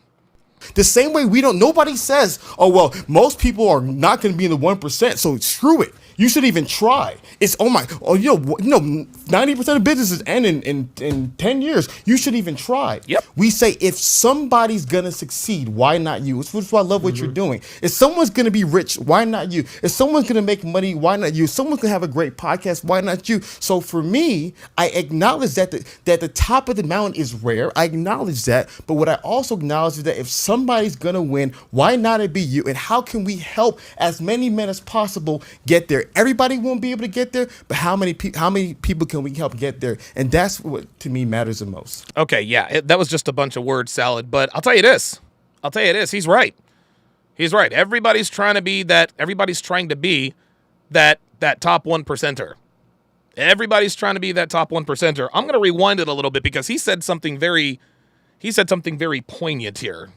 Just listen. What you're doing. If someone's going to be rich, why not you? If someone's going to make money, why not you? If someone's going to have a great podcast, why not you? So for me, I acknowledge that the top of the mountain is rare. I acknowledge that. But what I also acknowledge is that if somebody's going to win, why not it be you? And how can we help as many men as possible get there? Everybody. That is literally what the red pill is built atop of. We're trying to help as many men win as humanly possible. Everybody won't be able to get there, but how many people can we help get there? And that's what, to me, matters the most. Yeah, but listen, he makes some very good points. Just because 90% of businesses fail doesn't mean you shouldn't try to hang your own shingle. Just because most channels on YouTube are failures doesn't mean you shouldn't have a YouTube channel. Just because very few people have climbed to the top of Mount Everest doesn't mean that it's possible. Here's the difference. If you try and open a business and it fails, yeah, okay. The worst that can happen is it's bad. It's you can have bankruptcy, you maybe get a little bit depressed, but you can recover from that, right? You can recover from that. There is a cost for having a failed business, but hey, at least you can recover. If you try to climb to Mount Everest and don't get there, no problem. You can try again next time. It doesn't really cost you anything except for the time and the energy and the money that it took to give it a shot. But relationships in the West are the only thing that a man can fail at, and it can literally cost him everything. He's 100% right. Just because you can't be... Listen, try to be a millionaire. Try to make as much money as you can. And if you fail, you'll be 100,000-aire. Cool. Or you'll go broke. Fine. There's always a way out. But when a man fails at relationships, the West makes him pay dearly. It costs him everything. It costs him money. It makes him depressed. He loses his children, the house, the car, the kids, the dog, and sometimes even his job. And as Taylor Dortch says, and sometimes it can cost you your literal life. Hafiz is 100% correct. Why shouldn't I be one of the winners? The problem is that even when a man has a successful relationship, it pales in comparison with regards to the risk. There is way too much at stake for failed relationships. If a man fails at a relationship, he's done. He's done. Pearl said on my podcast the other day, and I agree with her 100%. This is why men aren't in relationships anymore, is because women, we as men, we pay for women's bad decisions. We pay for women's bad decisions. If a woman is sexually irresponsible and gets pregnant, she gets food stamps, she gets free food, free housing, sometimes even free education. If a woman gets married, she gets paid. Then if she decides to divorce, she also gets paid. If a woman gets laid off, she can get unemployment. There's SNAP benefits. Women, we as men, we pay for women's bad behaviors. Women can't make mistakes. It's impossible for them to make a mistake that really costs them. When men make mistakes, we pay. We pay dearly. We pay with our blood, our sweat, our tears, and everything else. That's what's at stake. So Hafiz is 100% right. Just because you probably won't be a millionaire doesn't mean you shouldn't try. Just because your business probably will fail doesn't mean you shouldn't try. But the relative cost of failing in a relationship is so much higher. So much higher. Gotcha. Preach. I love that. Now, listen to her preach. I love that. Isn't that interesting? Preach. I love that. Yeah, of course you do. You're a woman. Here's something like this. Obviously, he's sort of saying, all right, I hear you, coach. Your marriage didn't work. You got out. Thank God before the 10-year mark. So you'd probably be a little bit more spiteful than you are. I'm not saying that you're spiteful, but you'd be even more spiteful if you're paying a ridiculous amount of alimony and everything that you'd be paying. But is there anything wrong with what he's saying? He's basically saying, I hear you, coach. It ain't easy out there, brother. Like, life's tough. Marriage is tough. Making money is tough. Things are tough. But don't tell me that I shouldn't get married, or don't tell me that I can't have a successful marriage. Yeah, listen, right. Don't tell me that I can't have a success. No, listen, I'm not telling anybody. I will never tell anybody that you can't have a successful relationship. But we got to live. See, Hafiz is prosperity preaching at this point. Okay? And this is also, this is also, Mike the Supreme says, preach, women on OnlyFans. Yeah, it's poetically ironic, isn't it? Poetically ironic, isn't it? What Hafiz is doing, he's telling guys it's possible to have a great relationship with a woman in the West. I'm telling you it's not probable. Nothing's impossible, okay? Could I walk on the moon? Yeah, sure. Is it possible that I walk on the moon? Of course, anything's possible. Is it likely? No. Am I going to be a billionaire one day? It's possible. Is it likely? No. That's what we're saying. Is it possible to have a good relationship with a woman born and raised in the West? Of course it is. Anything is possible. But it's not likely. And that's what we're talking about. We as men, we live life based on probability, not possibility. That's the way women live. Women live based on possibility because they can afford to. If women make a mistake, they don't really pay any price. If they become a single mother, they get paid to be a single mother. If they get married and have kids and then decide to divorce the guy, they get child support. Women don't pay for their mistakes, gentlemen. They don't. They never pay for their mistakes. Ever. Ever, ever, ever, ever. This is why they can afford to live life based on possibilities. Men, we don't have that luxury. We don't have that luxury to like Vaughn says in the chat, we don't have the luxury to just manifest it, girl. No, we have to live our lives based on probability. In other words, we need to live our lives based on what's most likely to happen. How do you process that? I don't think anyone says do not get married. I think they call. I'm saying it. Do not get married. If you're going to get married, don't have the state involved. Listen, guys, look. If you want, see, girls don't really, this is the deal, man. This is the deal. If you want to get married, fine. Just don't have the state involved. Have a private marriage. Have a, what do they call it? Have a ceremony, right? Give her the pomp and circumstance, invite guests, have the reception. Just don't sign a marriage certificate. Don't involve the state. You get all the benefits. Well, not all the benefits, but she gets all the pomp and circumstance without you having to risk anything. And again, women want to get married. They don't want to be wives. Well, give her the wedding. Don't give her your balls. Caution people to say, do not get married. If I say do not get married without leverage, that is a position, right? That you can change. Thus, if you read my book, it says once you get to that position, you can then make the decision. You'll probably come out better than going in it without it. However, this is what I will always say. Tell him, Greg. When men do find that solution does not work out, they are left alone. That's right. There's nobody to help them. Preach. So people encourage people, hey, why not? Give it a try. But when you go bankrupt, when you lose your kids, when your kids are taken from you, when the courts kind of punish you for making this decision or punishes you for being a slightly better Let them know something, CGA. Then nobody's there with information. Nobody's there with context. No one's there to help them. And I believe, not feel, I know, understand, and I have evidence to show. He said not feel. That men are left alone when they don't succeed in this endeavor. And that is the void that I feel. Because I can tell you, hey, men are alone in this situation. Men are homeless. Men are thinking about eating guns. Men are thinking about, they have no way out. Men are losing big time, and we're losing a fraction of men due to manipulation, due to people trying to, they may be hurt. A woman might be hurt in a marriage, or she might feel that she's not being appreciated. And then she throws a grenade in the room. What happens then? See, that's where I come in. I get to show you what happens when the grenade is there. There we go. I also encourage you, you're not alone in this. A lot of people come to my content and they find out, oh, you too? See, before, as I said, 70 years ago, 40 years ago, 30 years ago, there was nobody presenting this side of the argument. This side, this right. Hell no. Nobody, they just left men alone and they said, well, you must not have been hitting it right. Or you must not have go. it right. There or it you is. must have abused the kids. That's what she said. There it is. She said there that it is. you were and nobody came to this position. So listen, there was a void open and I ran right through the so hole. when you talk about leverage, break down what you mean by leverage. Are you talking about in a marriage before you get married? Yes, You're sir. talking about a prenup?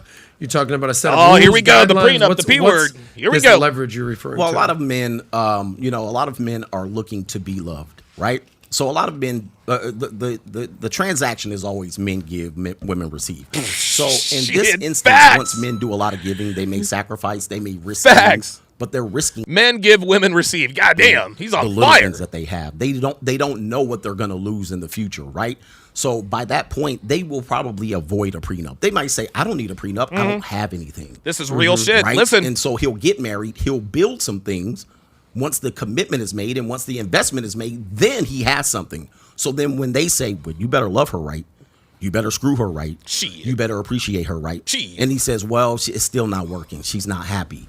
Well, then he knows he can measure how much he's going to lose because he now has leverage. There you go. But the leverage is attached to a marital contract. And then at that point, he can say, well, I don't want to lose my 2 or 3 kids. I don't want to lose my house. I don't want to lose my car. He knows then, and also he has no protection. He didn't get a prenup because he didn't have leverage. This is what a lot of young men in their 20s don't understand because they don't know what they're going to lose. They can't measure it. Once you're 40 and you've accumulated things and you have leverage in a position. There we go. And a woman says, hey, I want to marry you. and you will know what you're going to lose. And at that point, you can make a conscious decision whether to engage in a state-funded marital contract. Woo! Yeah. That's leverage. Most men. A state-funded marital contract. Never get involved with a state-funded marital contract. You can get married. You can get married. Just don't have the state involved. That's all I'm saying. That's all I'm saying.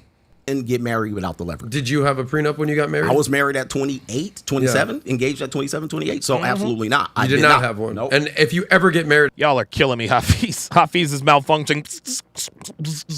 again, would you get a I prenup? would advise Clearly, every yes? man. I mean, listen, a prenup is somewhat of a protection. It's just something to fight over in court if there's something to. You don't have to get a prenup if you don't get the state involved, boys and girls. That's again. Listen, give her the cake, give her the first dance, give her the pomp and circumstance. Don't sign anything. That's how you protect yourself. Be there. She could just fight it, and now you lost on the money. Yeah. But I did not. I would encourage men to do so if they want to do Allie, it. when you got married, did you have a prenup? Of course No, not. and honestly, like just hearing you speak, I feel like you Urge. come from a place that obviously had a negative experience with stuff, or you kind of, I guess Here I we can't go. imagine Here we ever go. looking into a marriage, like even going into the thought of marriage, maybe because I was so young and I didn't have to, No, it's because you're a woman. That's why. with so much like guardedness. I feel like going into a marriage and falling in love with someone, there's a little bit of a leap of faith there. And Yeah, a little bit of a leap of faith. Easy for you to say. You didn't bring anything into the relationship. Ryan Hawks has asked Dr. Dre about prenups. Exactly.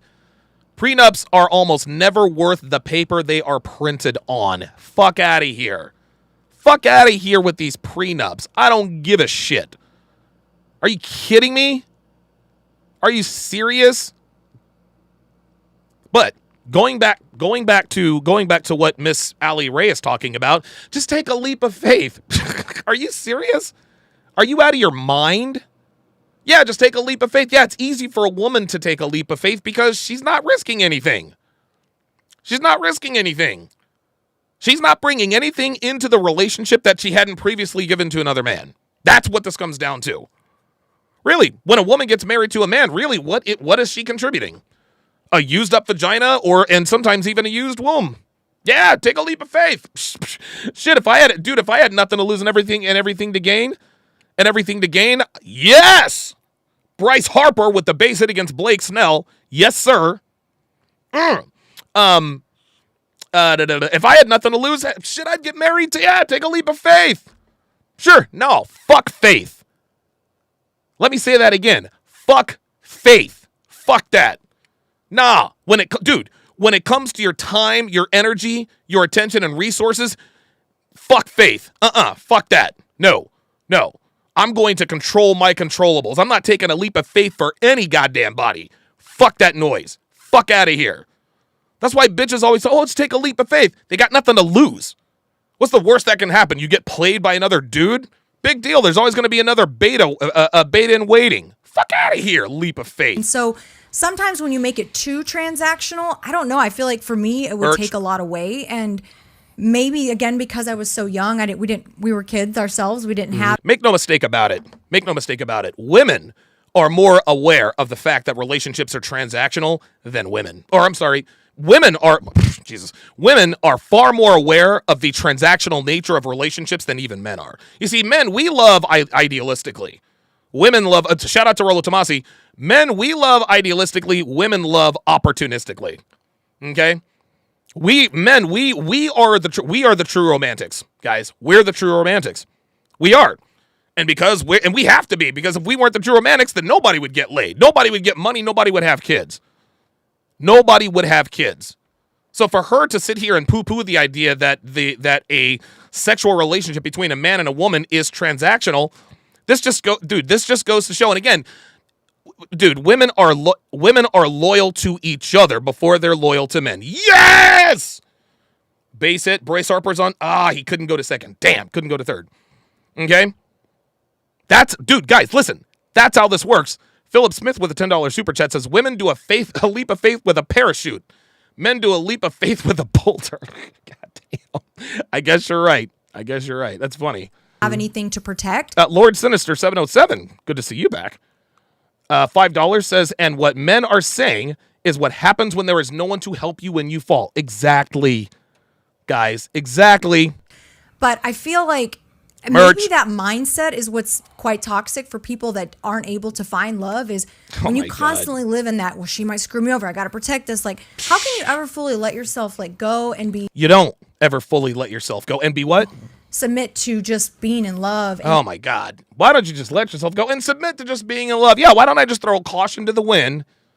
Why don't I just throw caution to the wind and just have faith? Take a leap of faith and believe in love. Listen, man, I got news for you, Allie. What makes relationships strong has nothing to do with love. I'll tell you that right now. Love ain't got nothing to do with it. Listen, she can call it a toxic mindset if she wants to. That's what makes the world go round. That's what makes the world go round. All relationships are transactional. She wants us to think that she just loved idealistically. No, the fuck she didn't. The reason she's probably still married to her husband after 20 years is because he's attractive and has a large penis. As a matter of fact, his penis is so large, you haven't gone anywhere, presumably, in 22 years. You and your husband have such great aesthetic sex. You guys actually sell it. No shade on you. But again, she's the exception to the rule. Fuck out of here. and like letting that guard 1-0 down. Philly. And I think the women have a lot to lose too. It's not just men, you know. Oh my God. You think women have a lot to lose too? Like what? Another notch on their belt? Dude, is this bitch crazy? Women have a lot to... What the fuck do women have to lose? Right, but we don't speak from the women's perspective because we're men. Yes. But we also... Oh, he checked that shit. But I think CGA should have been like, what exactly do women come into relationships that they have to lose? If women had so much to lose in relationships, why are they always the one pushing for the prenup? Huh? If women had so much to lose, why are they always trying to get married? Man, this is why women are always hesitant to sleep with players but not commit to them. They don't want to get lost in this emotion. They don't want to get played by somebody else, so they're very careful with the men that they're attracted to. That's why. They know they've got a lot to lose, like their money. They're spending money on bad boy players and all this other kind of stuff. That's why they're careful. But now she's sitting here saying, "Oh, women have a lot to lose too." Fuck out of here. Squared away with the $5 super chat says, "Are we not going to acknowledge, especially among black women, they take as much or more money than the man, thus something to lose?" Real talk, man. So have to understand, people go homeless over this. People lose their lives over this. There you This is go. serious. Yeah. It's like saying I joined. People go homeless and lose their lives over this. None of them are women.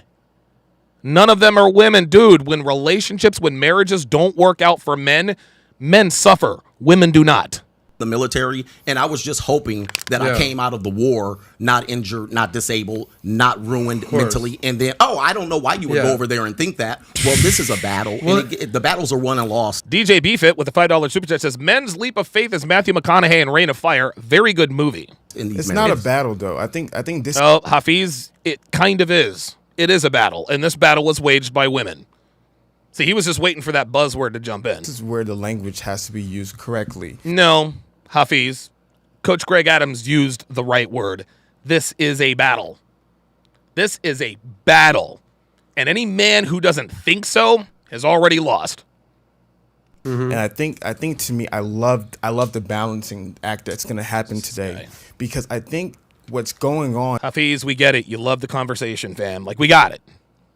Listen, Allie, you're attractive enough to have people pay to have sex with your husband on camera. Hafiz, we know you love the balance. We got it. You love this conversation. You love Adam Sosnick. You love PBD. Got it. Is that I understand. C. Bay Day says, Hafiz, check the scoreboard. It's a beatdown. Yes, it is. So there's this idea of Eastern versus Western marriage. Let's just say Greg is on the East, she's on the West. Eastern marriage is all about logic. Does it make sense? Arranged marriages, right? Two families, two worldviews, two ideologies. Doesn't matter how you feel. It matters, does it make the most sense? They're the most successful, by the way, arranged marriages. We can talk. Oh, shit. No, he didn't. He said, by the way, arranged marriages are the most successful. Well, goddamn, Hafiz. Goddamn. Talk about that in the future. Sure. Yeah. So Look, CGA knew he got him. CGA knew he bodied him. Look, watch. Look at the smile on his face. doesn't make the most They're sense. the most successful, by the way. Watch. We can talk about that in the Yes, future. sure. Yes, sir. Yeah. Greg's like, look, just so you know, I'm going to slide this in here real quick, just so you know. So Greg comes from that mentality of, if you're gonna get in this agreement, you need to write out the agreement clear as day. What does this entail? What does it get? If you leave, you get this. If you leave without this, you don't get nothing. There you go. It's a very systematized business kind of contract, because it And that's why arranged marriages are the most successful. is It's a business a contract. business contract. Correct. Because, There you go. and this is why when you were talking about the idea of like when men fail in marriage, they lose everything. That's wrong. No, I didn't say they lose everything. What the fuck is he talking about? Did Hafiz just fix his mouth to say that when men fail in marriage, they lose everything? Let's go back and listen to that again. I cannot believe the ignorance that's coming out of this man's mouth. Men fail in marriage, they lose everything. That's wrong. No. Dude, what? Yo. Really, nigga? Like, Hafiz, like, what is, like, dude. Now, see, what he just said, y'all, what he just said is dangerous. What he just said is dangerous. This dude just sat here and said that when men fail or lose in marriage, that they don't lose everything. And Juan Soto, it is 2-0. It's about to be 3-0 Phillies. Devin, I have the game on, sweetie. You don't have to text me. I'm good. I appreciate it though. I appreciate it. This man just sat here and said that men don't lose everything in marriage. Unbelievable. Unbelievable. No, I didn't say they lose everything, but they lose an awful lot. They lose a shit ton more than women. Women don't lose anything in failed marriages. They don't. Women don't lose anything. That's why they're in such a hurry to get married. Because there's nothing to lose, everything to gain. Stop. yes. That's still wrong. Well, why is it wrong? Because I mean- let me- Wait, what? Hold the fucking phone. This dude is Now, I don't think I got this far in the interview. This dude is But they fail in marriage, This dude they is lose tripping. everything. That's wrong. No, I didn't say they lose everything, but they lose an awful lot. Let's stop. Yes. That's still wrong. Well, why is it? How the fuck is that still wrong, Hafiz? Like, is this dude, like, look, man. I know Hafiz is a good dude, man. And he really believes what he is saying, but this is dangerous. This is fucking dangerous. How in the world is any man, like, dude, read the stories. Look at the videos. This is unbelievable. Coach EO in the chat with the $100 super chat. Good God. Coach EO with the flex. Coach EO has the, dude, his studio is fucking gangster. Like, dude, Coach EO's studio looks like a Bloomingdale's. It's unbelievable. I don't know how he did it. He says women are ruthless. They are either ruthless to have you, ruthless to take. Wait, hold on. Women are ruthless. They're either ruthless to have you, ruthless to take you, or fall, or for all. Jesus, I can't read. Women are ruthless. Take 3. Women are ruthless. They're either ruthless to have you, ruthless to take you for all you'll give her, or ruthless to get as far away from you as possible. Salute DS and company. He's 100% right. This man, this man is, he's speaking from a place of ignorance and idealism. What in God's name is he talking about? CGA just sat here and said, I didn't say they lose everything, but they lose a lot. And Hafiz says, that's still wrong. Hafiz, how is that wrong? Yeah, this is I don't know. This is embarrassing for Hafiz, man. Like I said, 3-0 Phillies. Here we go. This is insane.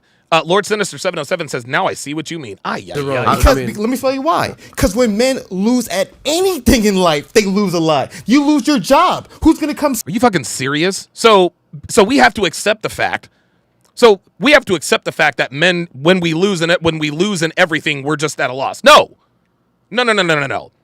I'm not going to just accept the fact that, hey, when we lose at everything. No. No. You're right. Men do pay a higher price when we lose at certain things, but I'm not going to willingly enter into a marriage where I know I could possibly lose everything. What is this guy talking about? So you mean so we just have to accept the fact that, hell, we lose at everything anyway, may as well lose at marriage too? No. Hafiz is right. We lose at everything. I'm not about to let marriage be one of them. Fuck that. Well, hell, if I just because when men lose, we lose everything. May as well get married. No. This is crazy, dude. This is crazy talk. This dude's in trouble. Technomage B5. Wow, member for 31 months. Wow. Says domestic partnership is greater than marriage. Contract on your own terms if you choose to contract at all. Don't contract on the state's hidden terms. I'm gonna be hitting that button quite a lot today. Save you. If you screw your friends over, like as a man, that's the name of the game. You lose, you're gonna lose a lot. He's right. If you lose, you're going to lose a lot. That doesn't mean that I have to willingly put myself in position to lose, Hafiz. Hafiz is right. Anytime men lose, we lose everything. That's just the name of the game. But I'm not about to say, well, because I lose anything anyway because I'm a man. No, that's not part of being a man. Well, may as well go ahead and lose everything. May as well go ahead and lose everything. If I'm going to lose, may as well go ahead and get married. No, I'm not going to willingly put my life, my freedom, my finances at risk. Sorry. You fail, you're going to fail a lot. So I'm not saying that it's wrong, like marriage doesn't count. I'm saying marriage is a part of all the things as a man where you cannot get wrong, which is why I agree with the message that you're giving at times.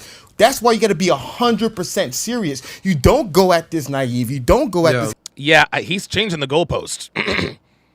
He's changing the goalpost. Every relationship I've ever been in, I took it seriously. My relationships didn't fail because I didn't take it seriously.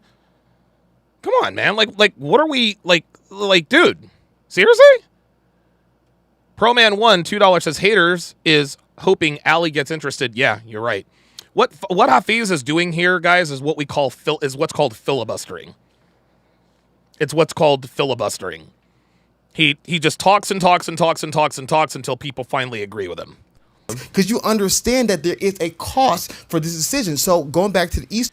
That's exactly right. We understand that there is a cost for that decision. We understand that there is a cost for choosing the wrong woman and getting married. This is why men are walking away from marriage. Certain thing, but on the West, you have marriage as all feelings. Yep. Oh my gosh, we love each other. Oh, we don't. You know what? You make $1 million, I make $10,000. We're gonna be together for the rest of our lives. Oh, you're this, you're that. Oh, your dad was an alcoholic. We'll never have any problem. Like it's a very naive model, right? And that's why Western marriages have issues because it's all feelings. He's preaching to the choir. We all know this. That's why I love Adam. Is about balance. How do we balance these two ideologies? Because to Allie's point, this is not an ideology, guys. A lot of our detractors like to say, oh, the red pill's an ideology. No, ideologies are based on ideas, okay? Ideologies are based on ideas and theories. That's an ideology. No, the red pill is based in facts. We didn't come up with... Dude, there are no idea... Dude, this isn't based on the idea that women are hypergamous. This is based on the fact that they are hypergamous. This is not an ideology. If it's all logic, it's boring. If it's all robotic, there's no passion, there's no excitement, there's no je ne sais Now we sound... quoi. Je ne sais quoi. Oh, so I'm supposed to risk my time, energy, attention, and resources for je ne sais quoi? Nope. Sorry. Sorry. I'm not going to do that. What Hafiz is doing here is he is telling men, don't protect yourself financially so that you can have the passion and the je ne sais quoi. Sorry, not going to do it. Sorry, not going to do it. It's just a dry thing that in the modern world people don't want that, right? But if it's all feelings, there's no structure, there's no protection, That there's makes no sense. wisdom, there's I'm with that. That makes sense. no guidance. So I think it's a marriage of those two ideas to be able to create long-term solutions for long-term success. And that's why I just think sometimes when we come from too much leaning on one direction, either or, it becomes problematic. That to me that was a whole lot of nothing. I understand. I understood where he's coming from on a certain level, but again, that was filibustered word salad. Basil Denson with the $2 super chat says he's just going on feelings. Yeah. Listen, dude, Hafiz is a man. He's logical. He's not being logical right now. Ryan Hawk says I can pay for passion. There you go. That's it. I believe he agreed with me though. I thought he was disagreeing. Well, I guess I was agreeing. Yeah, that's how I play. I was like, yeah. So just to be clear, did you get a prenup when you got married? No, and I you didn't. I'll explain to you guys why. So, oh my God, Hafiz does not. Are you kidding me? Just to be clear, did you get a prenup when you got married? No, and I you didn't. I'll explain to you guys. Yo, I was holding out hope. I was holding out hope that at least if Hafiz got legally married, I thought at least maybe he had the wherewithal to try to protect himself. And listen, man, you know that a lot of prenups are thrown out anyway, right? A prenup is just really another hurdle to your resources. That's all it is. A prenup makes it a lot harder for a woman to get your resources after a divorce. Guess what? There's still women who get paid out despite a prenup. This dude didn't even do that. Are you kidding me? This man got married and didn't get a prenup? This is bad, man. That's why. So I think, and I talked about this, I love the prenup conversation. I think it's important. There's three reasons why I didn't get a prenup. But the first reason is I actually believe prenups are good and bad. They're good because... Okay, good and bad. All right. Because they protect you. They're bad because they don't protect you enough. They're good because they protect you. They're bad because they don't protect you enough. So if they protect you but don't protect you enough, wouldn't it behoove you to at least get one? They protect you but not enough, so I decided not to get one. I don't think that makes sense. What I personally believe is something which I did research about this called a marriage contract. You may not know this, but please give this to me. How many kids do you have? 3. So I'm good with I'm good with marriage contracts as long as the state's not involved. But oh God, a marriage, oh boy, a marriage contract. Listen, if as long as you don't have the state involved, you can have a marriage contract. But here's the thing, Hafiz. Here's the thing, bruh. What Hafiz is not acknowledging is that women renege on contracts all the goddamn time. They renege on contracts all the time, namely the marital contract. They cite irreconcilable differences. You ever heard of no-fault divorce, Hafiz? Listen, you can have whatever in the contract you want.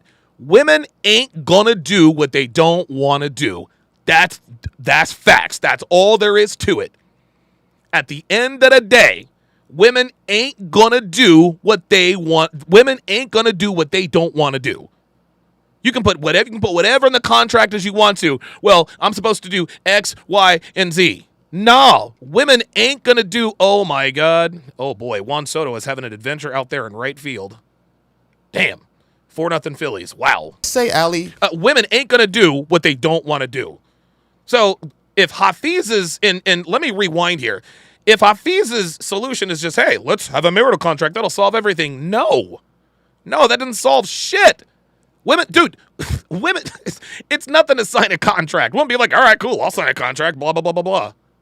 Married her man, and she said she wanted 3 kids, right? Yeah. She gets married, she wants 3 kids. All of a sudden, prior to marriage, gotcha. he agreed. She said, honey, I want 3 kids. Is that cool with you? He said, of course, baby. You want 3 kids? We're gonna have 3 kids. She's married.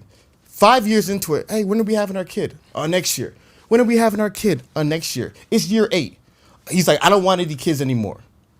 Should she stay in that marriage? No. He agreed, and she both agreed that we were gonna have 3 kids. That's why she married him.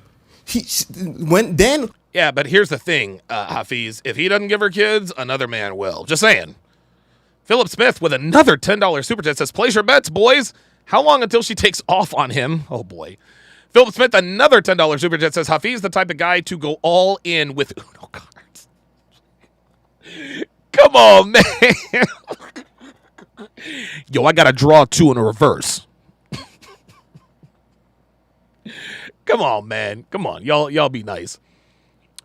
Lily Zero, $5 says, fresh said it best, till death do you part. Nah, when I feel like it. There you go. There you go. That's it. When it was time to have kids, he changed his mind. Well, I don't want kids anymore. Should she stay in that marriage? No, why Let's not? go on the guy's side, because the red pill guys love when guys are being the victim. Oh, listen to this, dude. The red pill guys love when guys are being the victim. See, this is okay. All right, Hafiz. All right, Hafiz. I don't know. Maybe he's going through a little bit of red pill rage, possibly. But we speak facts over here, man. We speak facts over here. So you're a man, and in your marriage, you agreed that we're gonna have sex, let's say twice a week. That's an agreement. I'm just saying that's a verbal contract. We're agreeing that we get in there at least twice a week. All of a sudden, she's like, I'm not in the mood anymore. She's like, oh, now I'm on my period. That won't be all of a sudden. That'd be almost immediate. But go ahead. Okay. Oh no! Got him again! Oh my God! Jesus, dude, coach, a CGA bodied him again. Got him again! Unbelievable! He's right. It would take a lot. It would not be long before she closed those legs. Spinanza with the $5 Canadian, with the $5 Canadian super chat says, Hafiz is that one friend that doesn't talk to you when he's in relationships. Yep. I agree. Face Facts, $5 says that did Derek Jackson lose his muscles? No. Lord Sinister 707, $5 says that's like saying don't wear a seatbelt. They fail sometimes. Exactly. I don't know what, dude. Hafiz is under the influence of his wife. That's the only way I can explain this. And then months into it, right? Yeah. She says, well, I only want to have sex once every 6 months. Should he stay there? Nope. You both agreed initially, like, yo, we're gonna do this consistently, and now he's getting it. Should he stay there? So to me, what's very important about the marriage is that before you get into it, now it's just both rambling. of you guys need to agree upon everything. This is Hafiz. Here's the problem. And listen, what he is saying makes sense theoretically, but as we all know, as Brandon Drury just hit a solo home run. But as we all know, life isn't lived in theory. Life is lived in real fucking life, man. That's what this is. Women will sign anything. They don't give a shit. Women don't care. Yeah, I'll sign this contract. Right? Women have, dude, and there it is. Devin said it in the chat. Yeah, people change. People change. So you can agree, dude, you can agree with whatever well, you're supposed to have sex with me twice a week. It says so in the contract. She ain't doing shit. Where I think the nuance in the evolution, agree on everything so the woman's protected as well as the man is protected. And so to me, that's what me and my wife did before we got. And now back-to-back home runs, and one of them was Josh Bell. So wow, we got a slugfest going. Mary, we talked about everything. Every single scenario, every single thing. Here we go. Me, I'm not. You can't possibly talk about every single scenario, every single thing, Hafiz. You couldn't possibly talk about every single thing. I know you would like to think so, but trust me. Trust me, fam. Trust me. A woman will find a loophole to get out of doing stuff. She will find a loophole. Well, it says here that we have to have sex twice a week, but what if I don't feel like it? What if I have a headache? Not a money guy. I'm not motivated by money. So therefore the money, like, I'm different. Everyone knows me. I'm not a money guy. So you can have all the money. I have my brain. I can start from ground zero. I'll build the money back up. I don't mind money. But to me, did this dude just tell me? Did this dude just tell me? Did this dude just sit here and say, I've got my brain? So that's why he didn't get a prenup, because if you lose it all, you can just get it all back. Is that it? Okay, fair enough, but Hafiz, what about the time it takes? What about the time? You see, you don't just lose money when you lose everything. You lose that time, all that effort, all that energy that went into building money. This is bullshit. You're sitting here telling me that you didn't get a prenup. You decided not to get a prenup because you don't care about money. I'm a money guy. I don't care about money. You just said I'm a money guy, but by the same token, then you said I don't care about money. This is ridiculous. There's no, he is not willing to lose it all. He's not. No man is. That's ridiculous. That's stupid. because it's another argument that we can talk about later, is that the kids is a whole different conversation. Kids are more wealth than money. So I was more obsessed with children than money, because end of the day. Oh, Hafiz, stop it. Dude, come on, Hafiz. Come on, man. Like, dude, now we're prosperity preaching. Kids are much more wealth. Kids much more wealth than money. No, man. Kids are fucking expensive, Hafiz. Come on, man. Hey, like I said, we can talk about that later. But so to me, in regards to losing money, I don't care about losing money. Take whatever you want. Oh, if my worst case God. scenario things happen. Oh, my. Dude.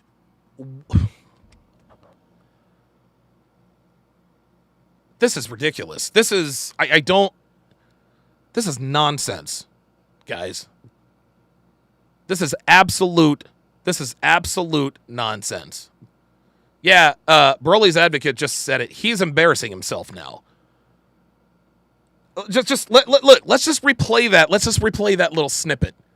This is bullshit. This is ridiculous. The money, like, I'm different. Everyone knows me. I'm not a money guy. So you can have I'm not a money guy. all the money. I have my brain. I can start from ground zero. I'll build the money back up. I don't mind money. But to me, because it's another argument that we can talk about later, is that the kids is a whole different conversation. Kids are more wealth than money. So that's kids being more wealth than money. That's the pastor talking. Kids are more wealth than money. That's the church talking. That's what's going on. Yes, kids are more. No, you know what, man? Maybe in your life, maybe spiritually, maybe feelings-wise, kids are worth more than money. But Hafiz, kids cost money, fam. We ain't in church, bruh. This is real life. What are we doing? I was more obsessed with children than money, because end of the day, you are more obsessed with kids than money. Hafiz, you have to have money to have kids, bruh. Like I said, we can talk about that later. But so to me, in regards to losing money, I don't just listen to this. In regards to losing money, I don't care about losing money. Take whatever you want. If worst case scenario things happen. That, guys, I don't. Well, listen, man. Listen, man. This is look, and you want to know something? We all used to think like this at one point. We all used to think like this at some point. And listen, who knows? Maybe he does have a good relationship. Maybe he won't get divorce EPAR'd by his wife, but that's the wrong mindset to have. Yeah, take all the money, take whatever you want. What Hafiz just did right there is he just disrespected himself. He disrespected his time. He disrespected his energy, disrespected his resources. He disrespected himself. I'm not about to just say, I don't care about what I've spent a lifetime building and maintaining. If worst case scenario, if things don't work out, take anything you want. Fuck no, I'm not doing that. It's ridiculous. Kyle 2020, $2 says, this is when betas beat their chest. That's right. True Black, $5 says, this is 1700 when kids would bring wealth by going out to the fields and busting up The Shiforo, okay. Spinanza with the $5 Canadian super chat says, I feel like merch. We're watching Get Out, listening to this guy's word salad, dude. This is crazy. This is crazy. This dude just sat here. This dude just sat here and told thousands of people that he doesn't care. He doesn't care about his money. This guy just sat here and said, one of the reasons why I don't have a prenup is because I don't care about money. Mr. Shane Vicious with a $5 super chat. It's been a while. Said, I used to think Hafiz was purple pill, but I was wrong. He's full-blown blue pill. He sounds like a black woman. I heard a lot of feelings, but not much logic. You said it, I didn't.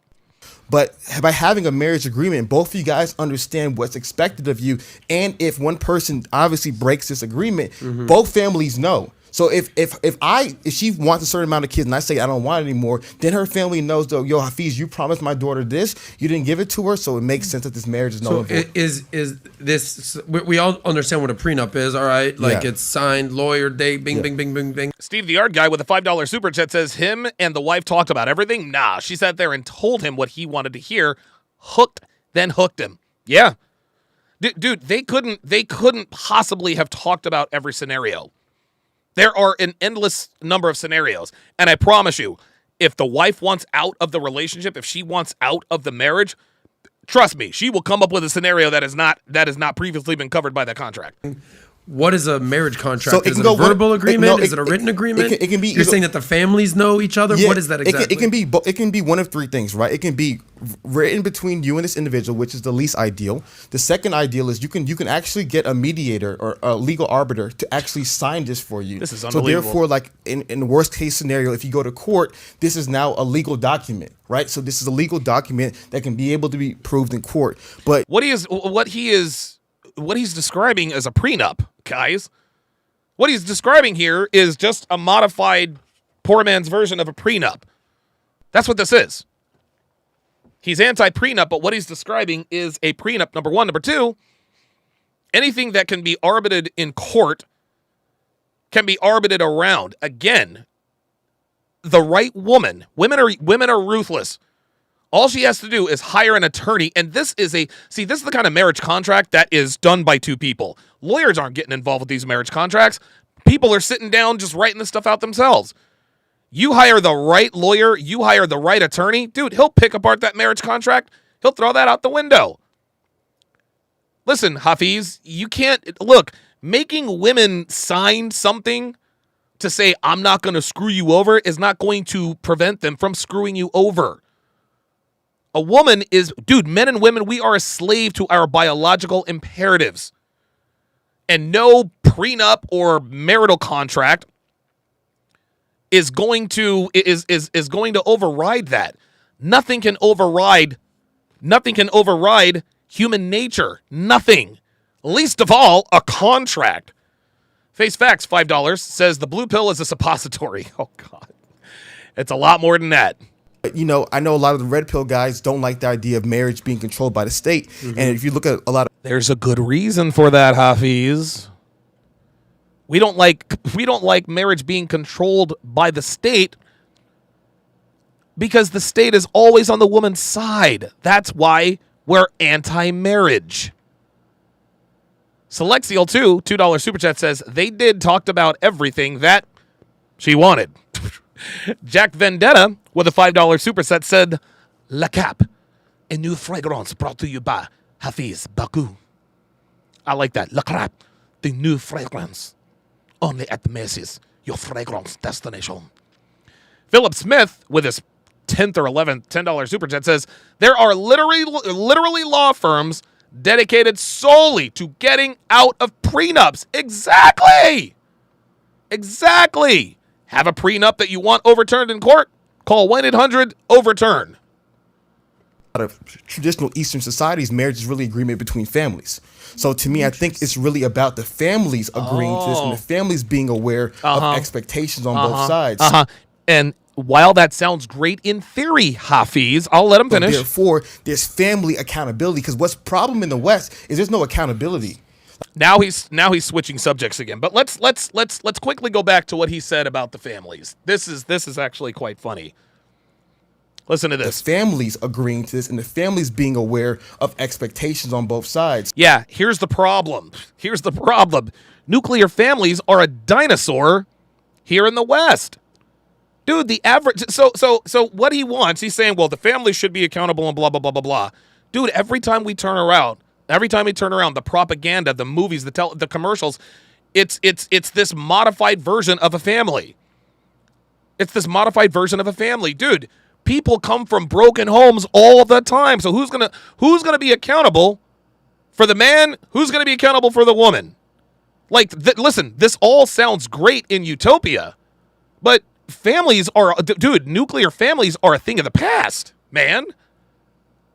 So yeah, we can talk about this great theoretical, well, families have to be involved. Okay, but I mean, dude, 77% of all black people born in this country born to single mothers, man. And I think most kids that are born to single parents. I could be wrong, but I doubt it. So yeah, we can talk about, hey, we got to get the families involved and hold and accountability and this and that and the other. That sounds great, but you got to have the families first. Technomage B5, $20, says, ultimately, a man's trump card is walking away. Don't stay where you're not wanted. Anchor on that and mean it, and she'll most likely hang on to you. That said, protect yourself at all times. Do your due diligence, like DS says. Absolutely.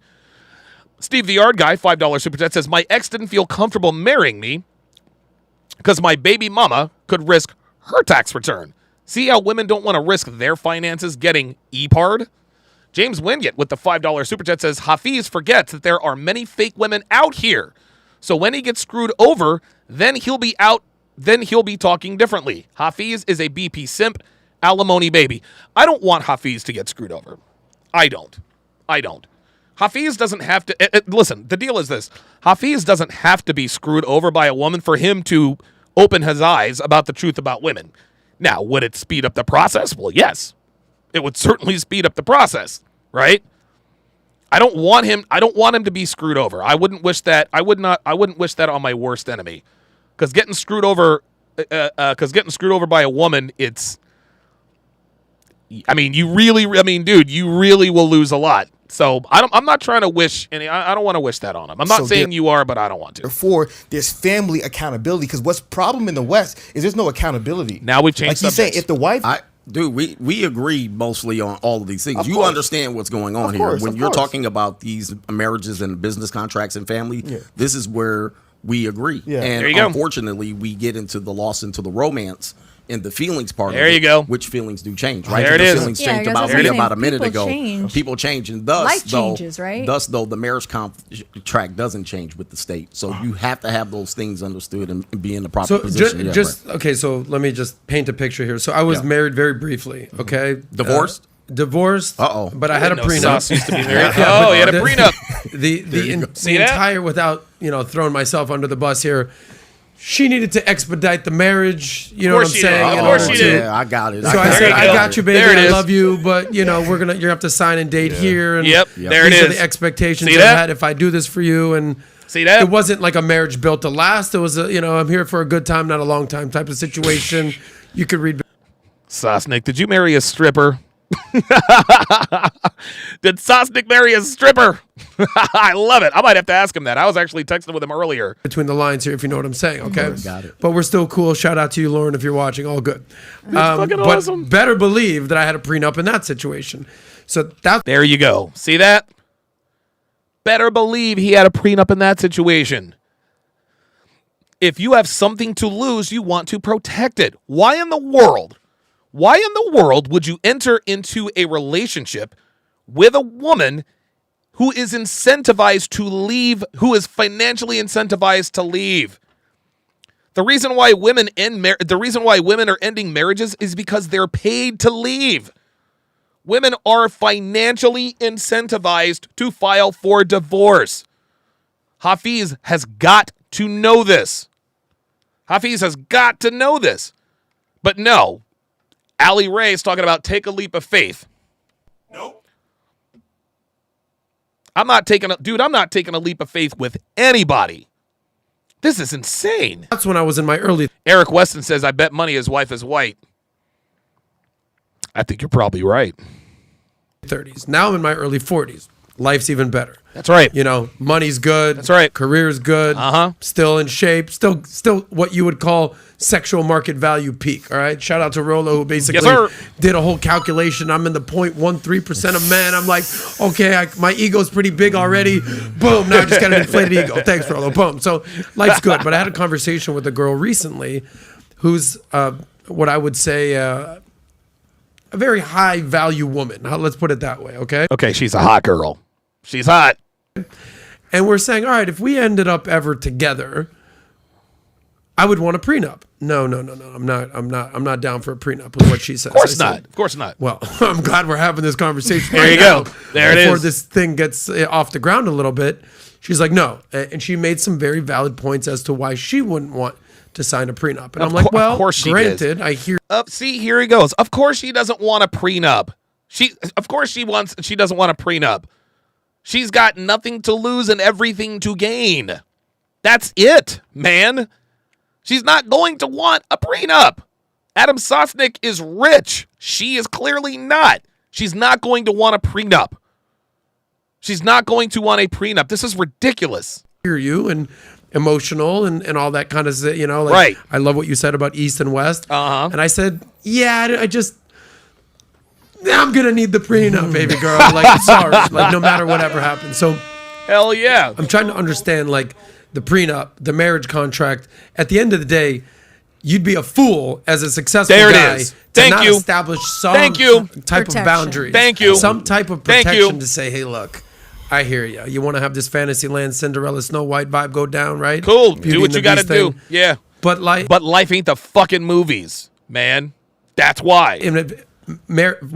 First marriages, almost 50% don't work. That's right. Second marriages, I think it's 60-something. That's right. 63%. Third marriages, 75%. Absolutely. So, like, the more and more you get married, you realize, all right, this whole thing. So, I'm understanding the balance between the emotional component because you're going to have, hey, I love you. I want to be with you forever, or else we wouldn't get married. Yeah. But just flip a coin whether this bad boy is going to work out or not. That's right. At the same time, I hear what Hafiz is saying is like, everything can't be so robotic and so structured that you can't have any feelings and emotion. Yeah. So I'm trying to kind of grapple this. Can I add something to this? Go. See, this is the thing that experience offers that sometimes experience doesn't. So he talked about experience. There it is. You know, being open-minded to there experiences. It is. But Here a we guy go. who has significant investment experiences has bumped their head as well. Yep. They wouldn't be called bitter. They would be called experience. Mm-hmm. Right? Oh! Wow. A man who has significant investment experience, who has suffered losses in the market, wouldn't be called bitter. Wouldn't be called bitter. They'd be called experienced. Literally the same thing. Literally. Relationships are the only entity. Relationships are the only entity. Oh, wait a minute. Relationships are the only entity, gentlemen, where the guy loses. It's the only work. It's the only one. Oh, I'm peeking a bit. Sorry. I get a little excited. I'll turn down my volume a little. There we are. Relationships are the only entity where guys lose. That's it. Listen to this. Let's listen to that one more time. Has bumped their head open-minded to first that sometimes experience doesn't. See, relationships are the only entity where if a guy fails and actually puts things in place to make sure he likely doesn't fail again, where he is shamed for it, right? If a man opens up a business and that business fails because he hired the wrong people, well, in the future, he is going to hire the right people. They're not saying, well, wait a minute, why would you be more stringent in your hiring practices? You're insecure. You're bitter. No, that's a lesson learned.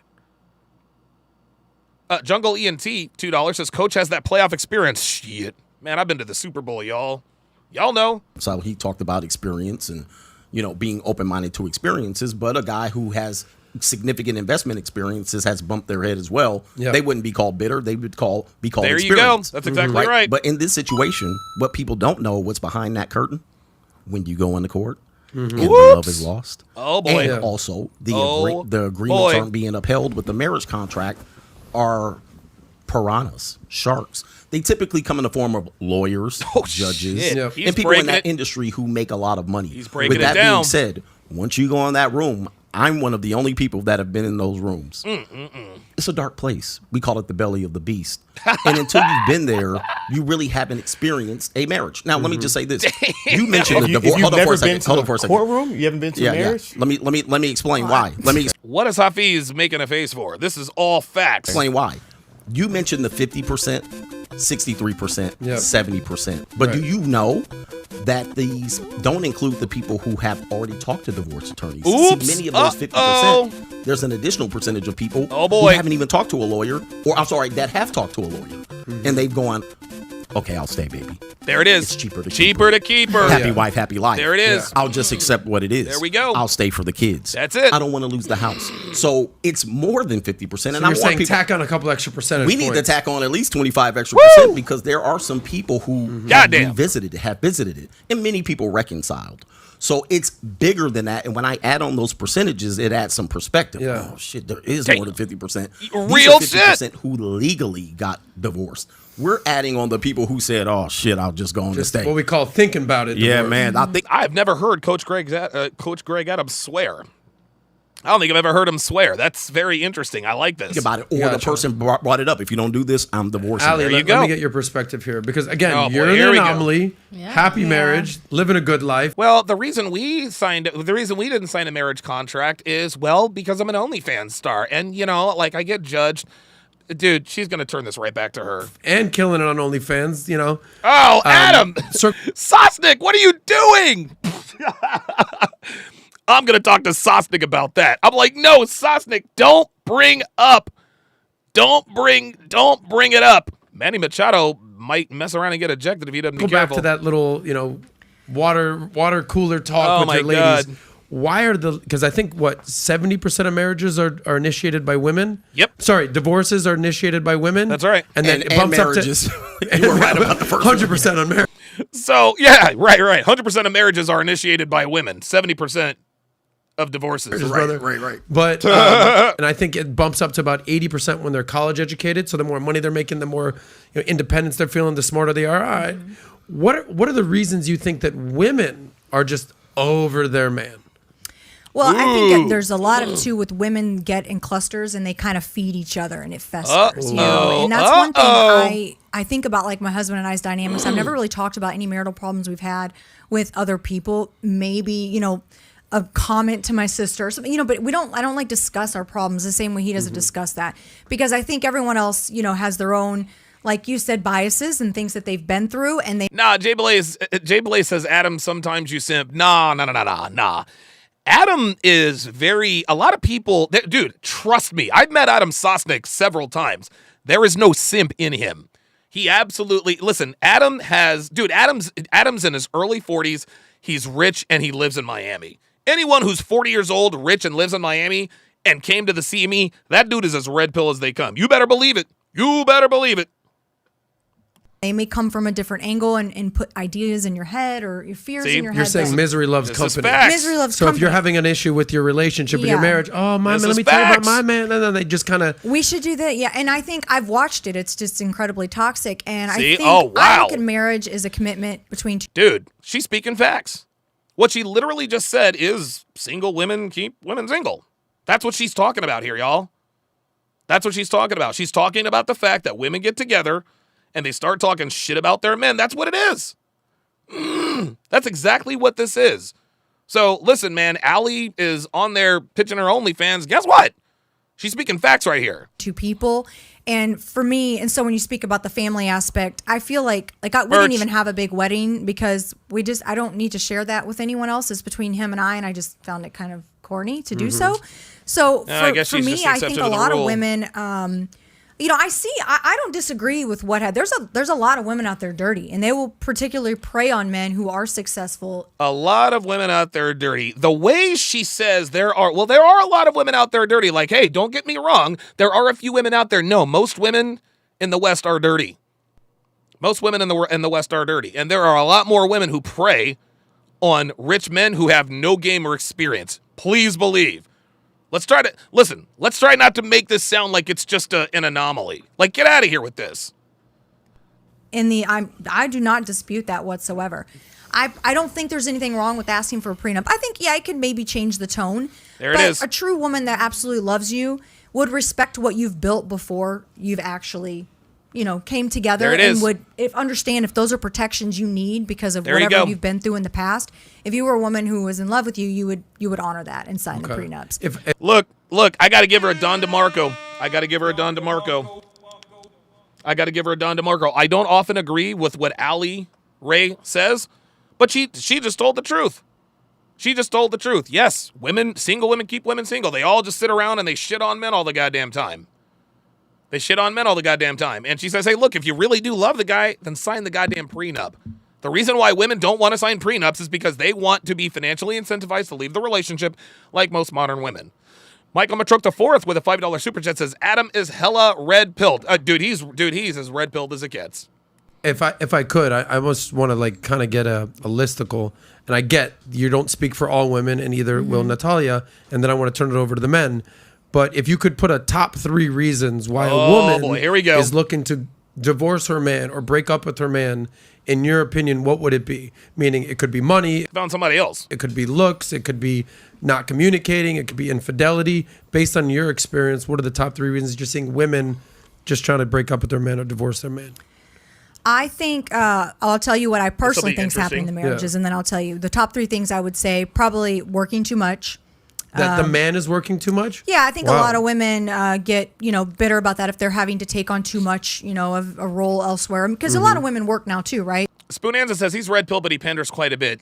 Listen, not everybody can be fresh and fit, man. Not everybody can be Myron Gaines. I understand. And don't get me wrong, I'm not, listen, man, I wouldn't do it the way Adam does it, but I'm not Adam. Right? Like, there's a reason why he doesn't go in on these women, because he has a lot of these women on more than once. He wants to maintain good relations with his female guests. And when you hit women with uncomfortable facts, they get in their feelings and they get emotional about it. So I'll give it to Sosnick, man. Right, so it's different. It's not like you can't really complain when you're at home taking care of the kids and being a housewife. Like, that's your role. But when you're also working and doing that, and it's not a meet in the middle in between there, then And there we go. There's the feminist lie, guys. There is the feminist lie. Women can't do it all. They can't. Y'all can't do it all. You can't hold down a full-time job and raise well-adjusted kids. Doesn't work that way. It does not work that way. You can't serve 2 gods. You can't. If you are a working mother, something's going to suffer. It's either going to be a job or your family.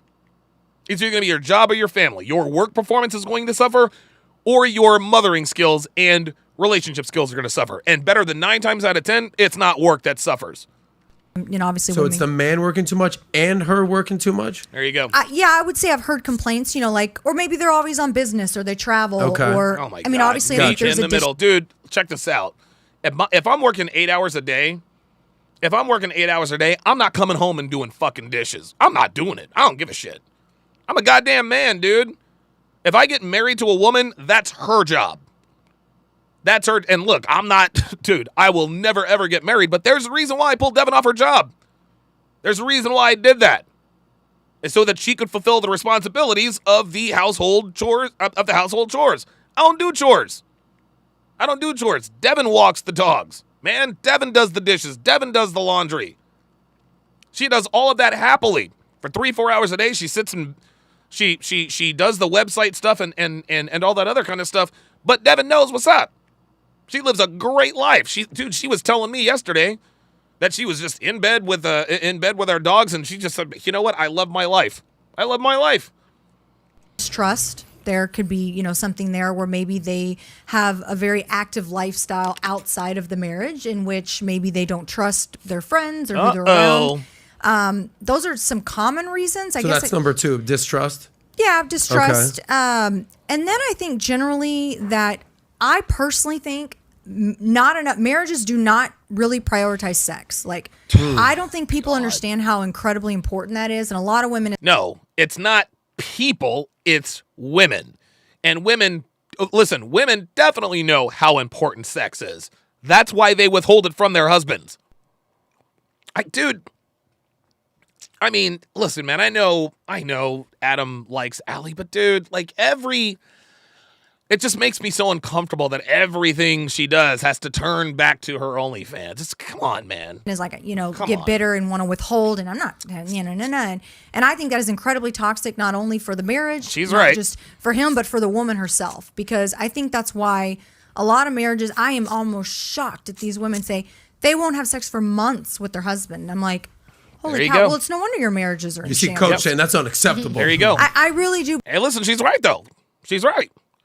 Women withholding sex from their husbands for months and months at a time, but then they wonder why they get cheated on. Believe that, It's and I very think common. that plays. It's more common than you know. Oh, Okay. and my husband hears it. Would hear it at work. Other guys, like he was always kind of the guy.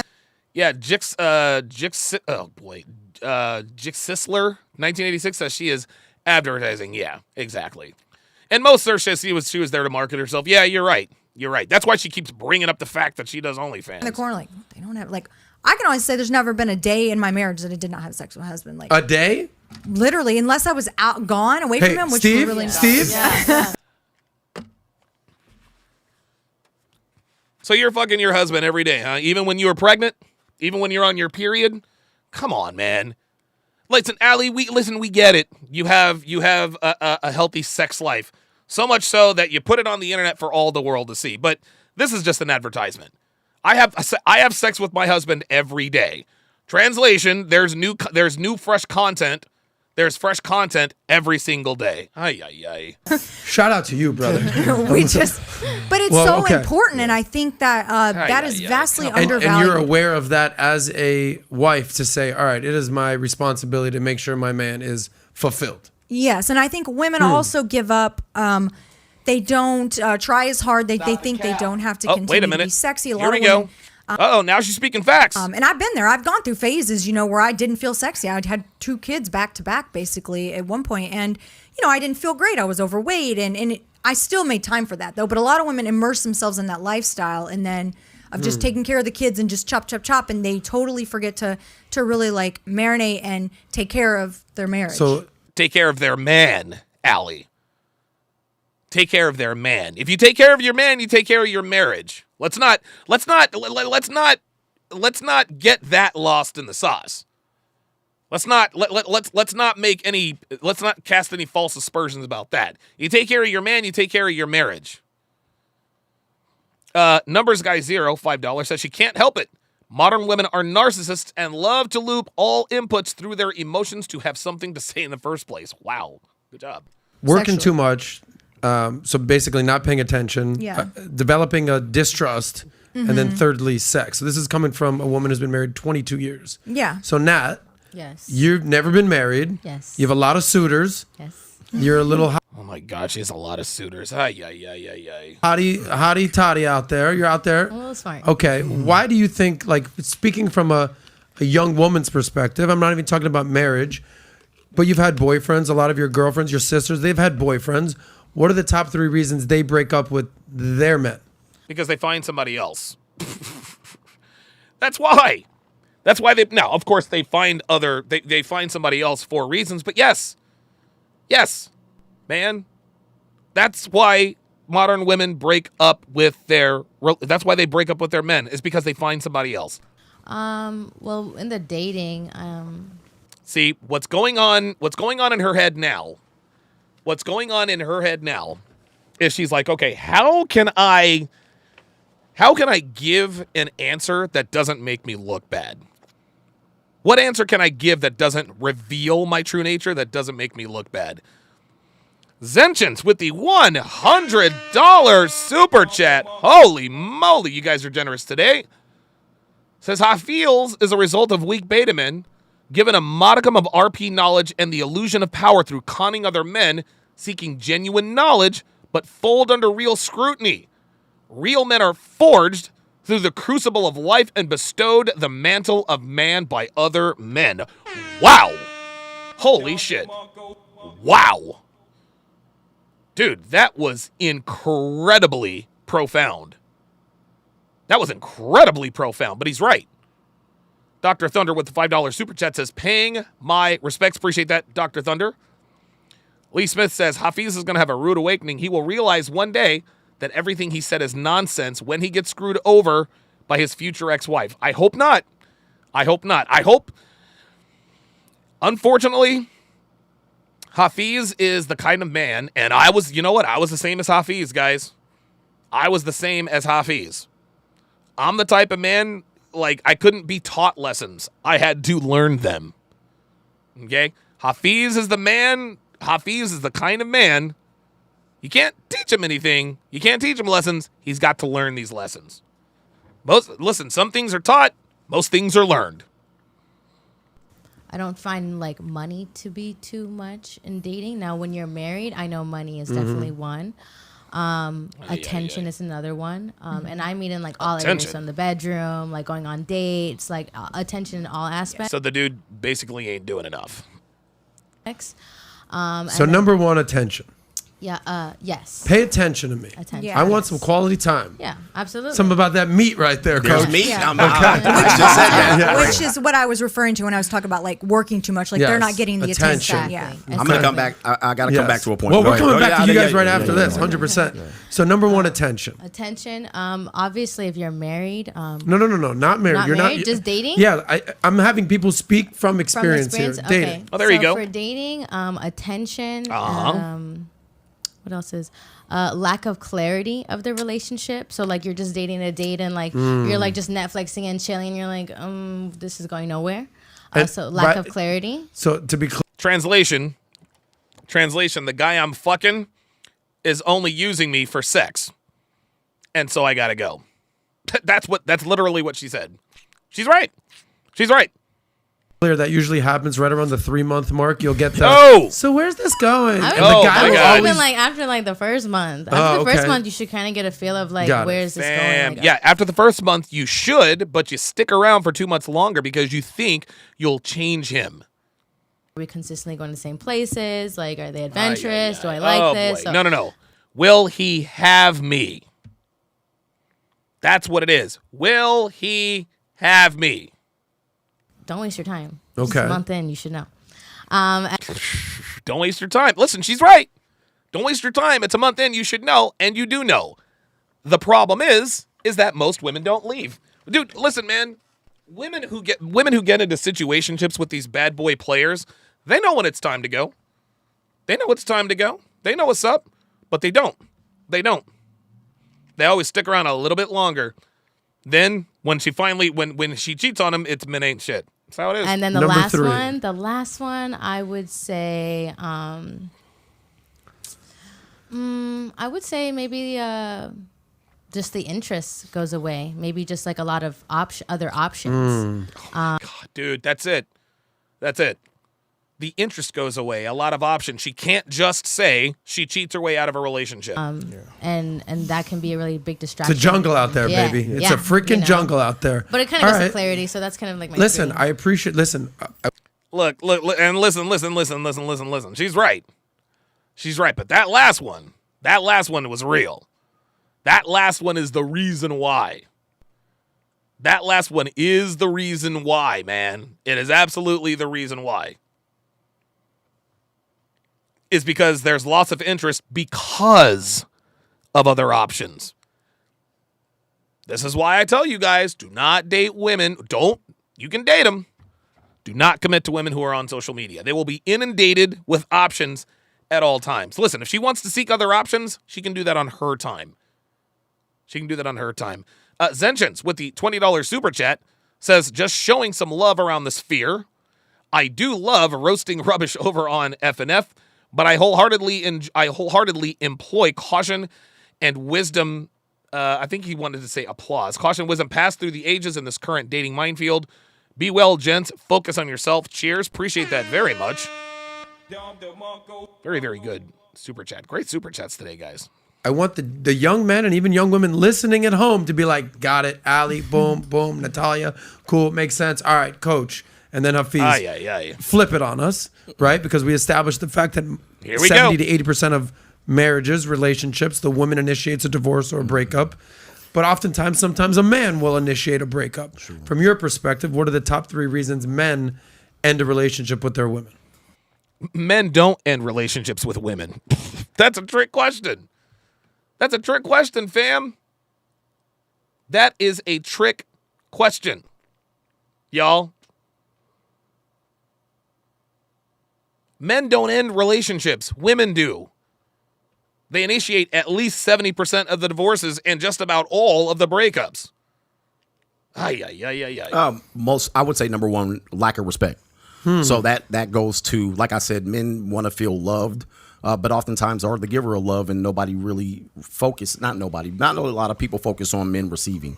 So if there's a lack of respect, he may pull the trigger on that one if it feels like he's not going to lose his children, right? Wow. So that would be reason number one. I would say lack of intimacy. Yep. People can say sex, but she can lie there like a Carl's Jr. star, and he can pump her 5 strokes. It don't mean that he got sex from her. She said he can lay there like a Carl's Jr. I swear to God, CGA is the goddamn man. CGA there needs to be a CGA glossary. This dude is awesome. You know what I mean? Most of the prostitution-oriented sex is in marriage. Wow. But with that being said, if he does get a couple of pity duty sexes out of his wife, doesn't mean he got anything. So you're saying that there's a difference between sex and intimacy. Absolutely. Intimacy. I mean, guys are looking for intimacy, and sometimes it's better to pay somebody for some intimacy than to get it from your own wife. There it is. A lot of marriages are going on right now because he's paying for intimacy somewhere else. There you go. That being said, if he's not getting intimacy and respect from his wife, he gonna leave if it doesn't hurt him financially. Got it. And then third? I would say you said respect, sex / intimacy. Yeah, I would say obviously then the kids. I mean, there's going to be something associated with the kids. If he knows he can keep a relationship with his children, aka she screwed up and he can get up out of there, and he can use that as leverage to make sure he doesn't lose time with his kids, then he'll pull the trigger. Yeah, got it. Okay, there you go. Go ahead, Hafiz. Yeah, I want to take a little differently because there's nothing that I'm going to add to that Coach Greg Adams hasn't shared. I think I agree with the third one may hit or miss, but here's the nuance I think is lacking in the conversation, especially to the young guys who kind of consume this kind of content. Oh, here we There's go. always truths in what people say. Like you say a lot of things that are true, but if you end the sentence there, it's not going to benefit people's lives. What is he talking about? I think one of the fundamental challenges is when you come at things from a perspective of things are going to fail. Oh my come at God! things from a perspective as here he goes. Worst case scenario, prosperity preaching. So this is interesting. I won't get too lost in the sauce, but this is interesting TV show where this guy he spent an hour watching the worst events in humanity, the worst murders, the worst rapes, the worst thefts. He saw the worst in humanity for an hour. After watching the worst in humanity for an hour, how do you think he felt about humans, Adam? Yeah, obviously he was just probably felt like crap. He probably felt really bad. So there's a flaw in Hafiz's logic again. There's another flaw. He said the worst events in human history. The worst events. Right? How does he think he feels about humanity? Probably feels pretty bad, right? Most people aren't committing the most egregious acts in humanity. He keeps using individualized. He keeps using individualism. He keeps using this individualism. If one man were to sit down and watch the worst events in human history, he would have a pretty bleak mindset. Of course he would.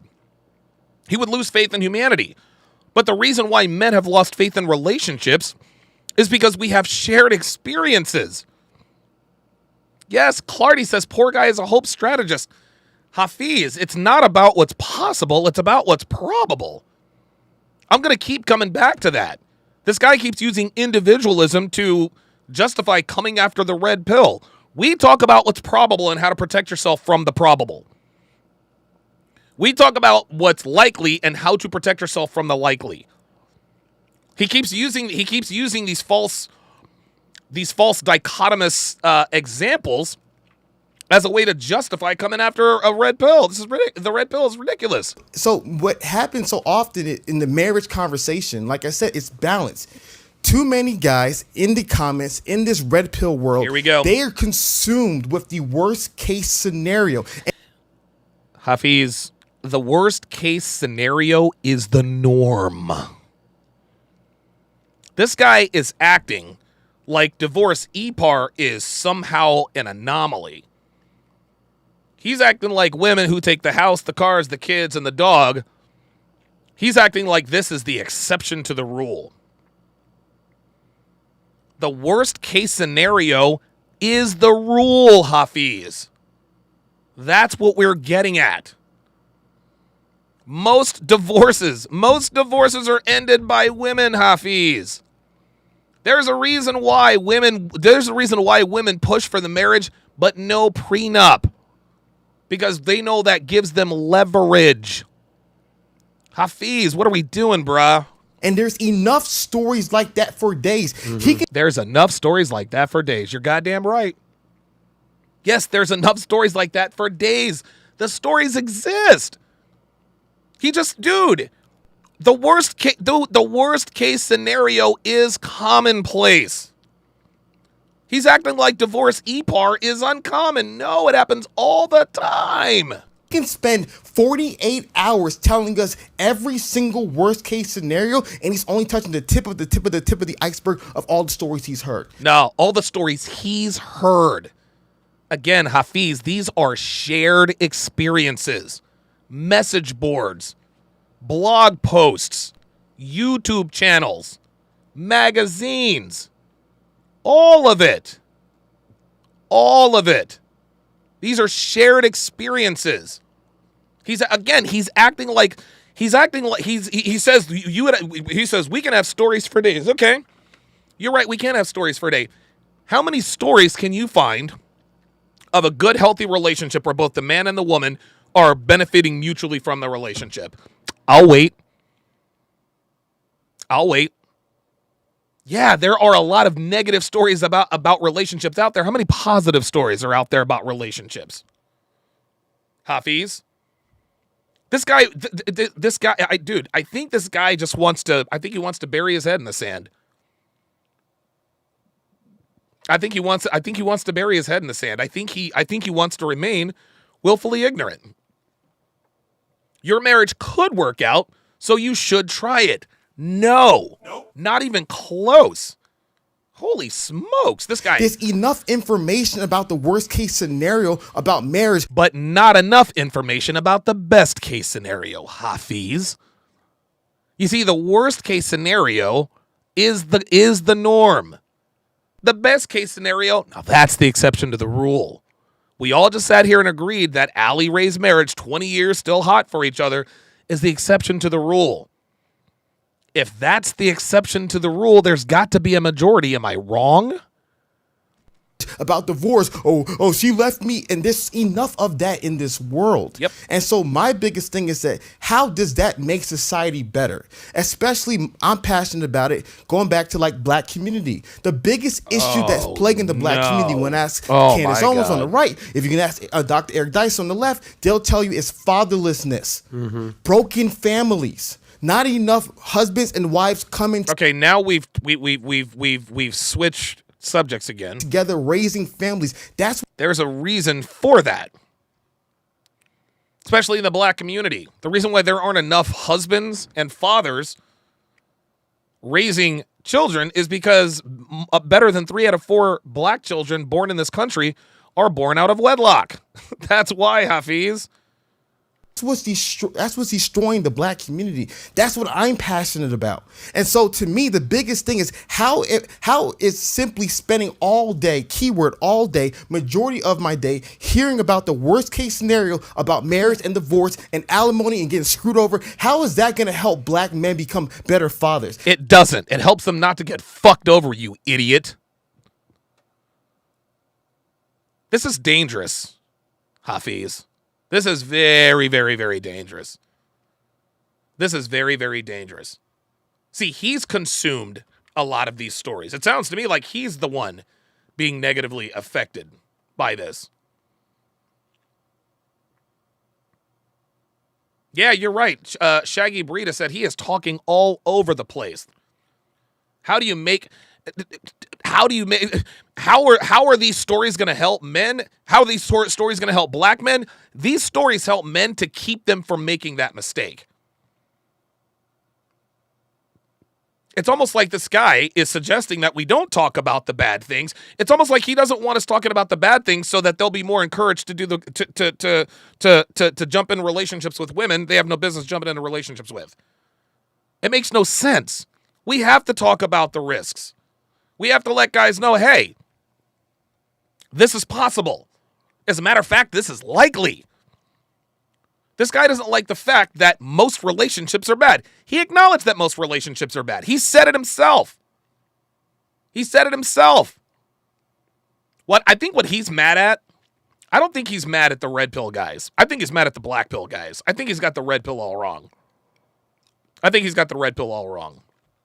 He clearly hasn't watched my content. My content is how to master the game. That's solutions. How to build a quality woman from the ground up. How to properly vet women for relationships. I have book after book after course teaching men, giving men solutions. That's what I do. But of course, Hafiz doesn't want to talk. He doesn't know anything about that. He doesn't even know about Coach Greg Adams. I think Hafiz spends too much time in the black pill community. That's who he's talking about. And there is no logic in what he's saying. And get this, there are so many men who still have no idea what a risk even the average relationship is like here in America. They still have no clue. So yeah, we're going to continue to talk about it because guys don't know about it. Unbelievable, this guy. How's that going to help them become better husbands? It ain't got nothing. Listen, yo, check this out. Want to know how it's going to help us to become better husbands and fathers and all that? By staying away from ain't shit hoes, Hafiz. That's what. Listen, we can talk about the joys of cooking all we want to, and that's great. But you also have to talk about, hey, listen, man, you can also get burned by the stove. There's risk and reward. This guy only wants to talk about the reward. He says, all you guys talk about is the risk. Yeah, because nobody talks about this stuff, Hafiz. The world tells men, get married, have a baby. Give girls a chance. Give the baby mama at 3 a chance. All they talk about is the reward. Don't you want a woman who cooks and cleans and blah, blah, blah, blah, blah, which is all cap. But the world purposely shields men from the risks of being in a relationship with today's modern women. They do this on purpose. Man, every kiss begins with K. Yeah, that looks all fine and well on TV, but what are the risks? That's why we talk about the bad stories all the time, Hafiz, because nobody else is. And the ones that do talk about the risks get canceled. How is that going to equip them with the tools needed to build healthy families and to create legacies of change? And so to me, this is just this preaching bullshit. Ain't nobody interested in legacies of change, Hafiz. Now come on, man. Now we're gonna get on our high families and legacy, bruh. Dude, bruh, don't do that. Don't do that, Hafiz. Hafiz, you're better than that, fam. Like, don't do that. Dude, ain't nobody worried about no goddamn legacy or change or legacies of families and shit. These fucking hoes ain't worried about legacies. These bitches are waiting until they're 35 and 36 years old to get married. Talk to them. See, what Hafiz doesn't understand is that we as men, we want to be in relationships. We want to start families. It's not us that don't want to start families. It's these fucking bitches out here. Men are the ones that want to have families. Dude, find me a 22, 23-year-old girl that actually wants to start a family.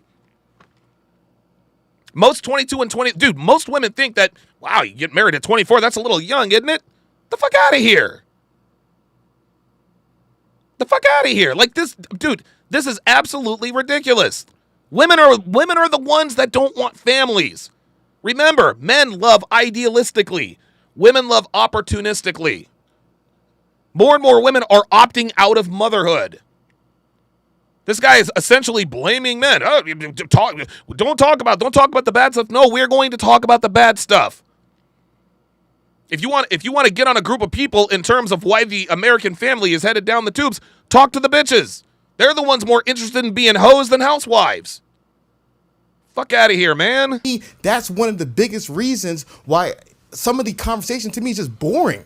It's like, yo, like, okay, it's boring, but it's necessary, bruh. Okay, you have data, and then even some of the data is like 50% of marriages end in divorce. Is like, have we not looked up some of the most recent data? It's just like, are you fucking kidding me, Hafiz? Are you kidding me? But because there's only a coin flip of a chance that the marriage is going to fail, we should dive in? This guy's an idiot. Everything is biased, but it's biased to not lead to long-term success. And hang on, guys. I'll be right back.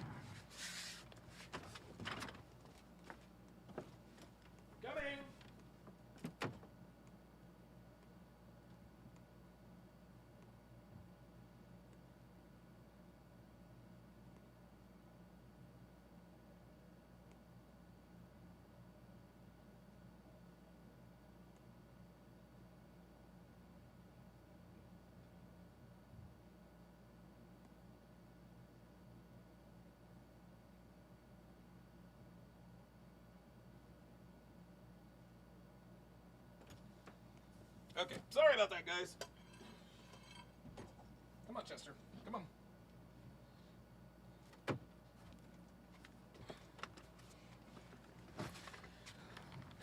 I don't know why the trash valet had to ring the doorbell. Like, just pick up the trash, buddy. Let's continue. If we're honest about long-term success, a lot of this information is not it. Honest about long-term success. If we're honest about long-term success. That's just it. Hafiz. We are honest about long-term success. We are honest about long-term success. You just don't like the data. And I get it. You don't want to admit that relationships are in the fucking toilet. You don't want to admit it. The truth is the truth. You just don't like the fucking truth, bruh. That's what this comes down to. Hafiz does not like the truth.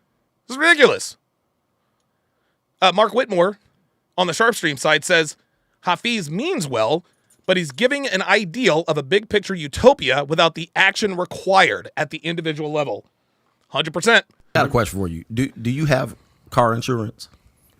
100%. I know where you're All right. going. Do you have homeowners insurance? 100%. Do you have life insurance? 100%. Do you have medical insurance? 100%.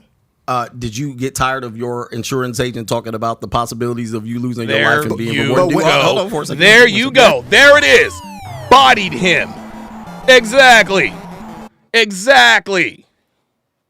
Coach just checked. Now all of a sudden it's different? Fuck out of here. I know, but don't be a butt person. Here's the deal. You asked me a question. Here's the deal. You have insurances, although it's a very uncomfortable situation, and life insurance people who sell it tend to be scumbags. They tend to be looked at as scumbags. Like, I don't want to have this conversation about me dying, but you surely will die. Yes, you will. So you better have the conversation. The reality is, yes, it's a very tough conversation. I have to spend a lot of time talking about it. It's very difficult. However, there needs to be some insurance. And there's no insurance. And so let's talk about it. Well, I don't want to put words in Hafiz's mouth. I'm going to let you. Dude, real talk. Listen, I could not have thought of a better example. Very nice. Answer this, but here's how I'm interpreting this. And believe me, I've made millions of dollars in the insurance world. All right, so I'm good. We love I'm insurance good on over that. here. Yeah, ironically, I don't even sell insurance. I buy insurance off of people because they're sick of paying for their insurance. That's Selexial 2. Wait a minute. Oh wow, Super Chat's coming in hot and heavy. I do apologize. Technomage B5 with the $5 Super Chat says the worst case scenario is the rule. You're goddamn right. Good job. Good job. Lee Smith with a $10 super chat says a woman can break up a family by making a man so miserable he files in spite of wanting to keep his family intact, like in my situation. The RP can't be taught to you. It has to be done to you. Wow. Wow. You're right. Some lesson, dude, a lot of lessons have to be taught. A lot of lessons can be taught. Most of them have to be learned. Most of them really do have to be learned. Wow, well said. Celestial 2 with the $2 super chat says his money relies on the feminist dollar. He sure is acting like it.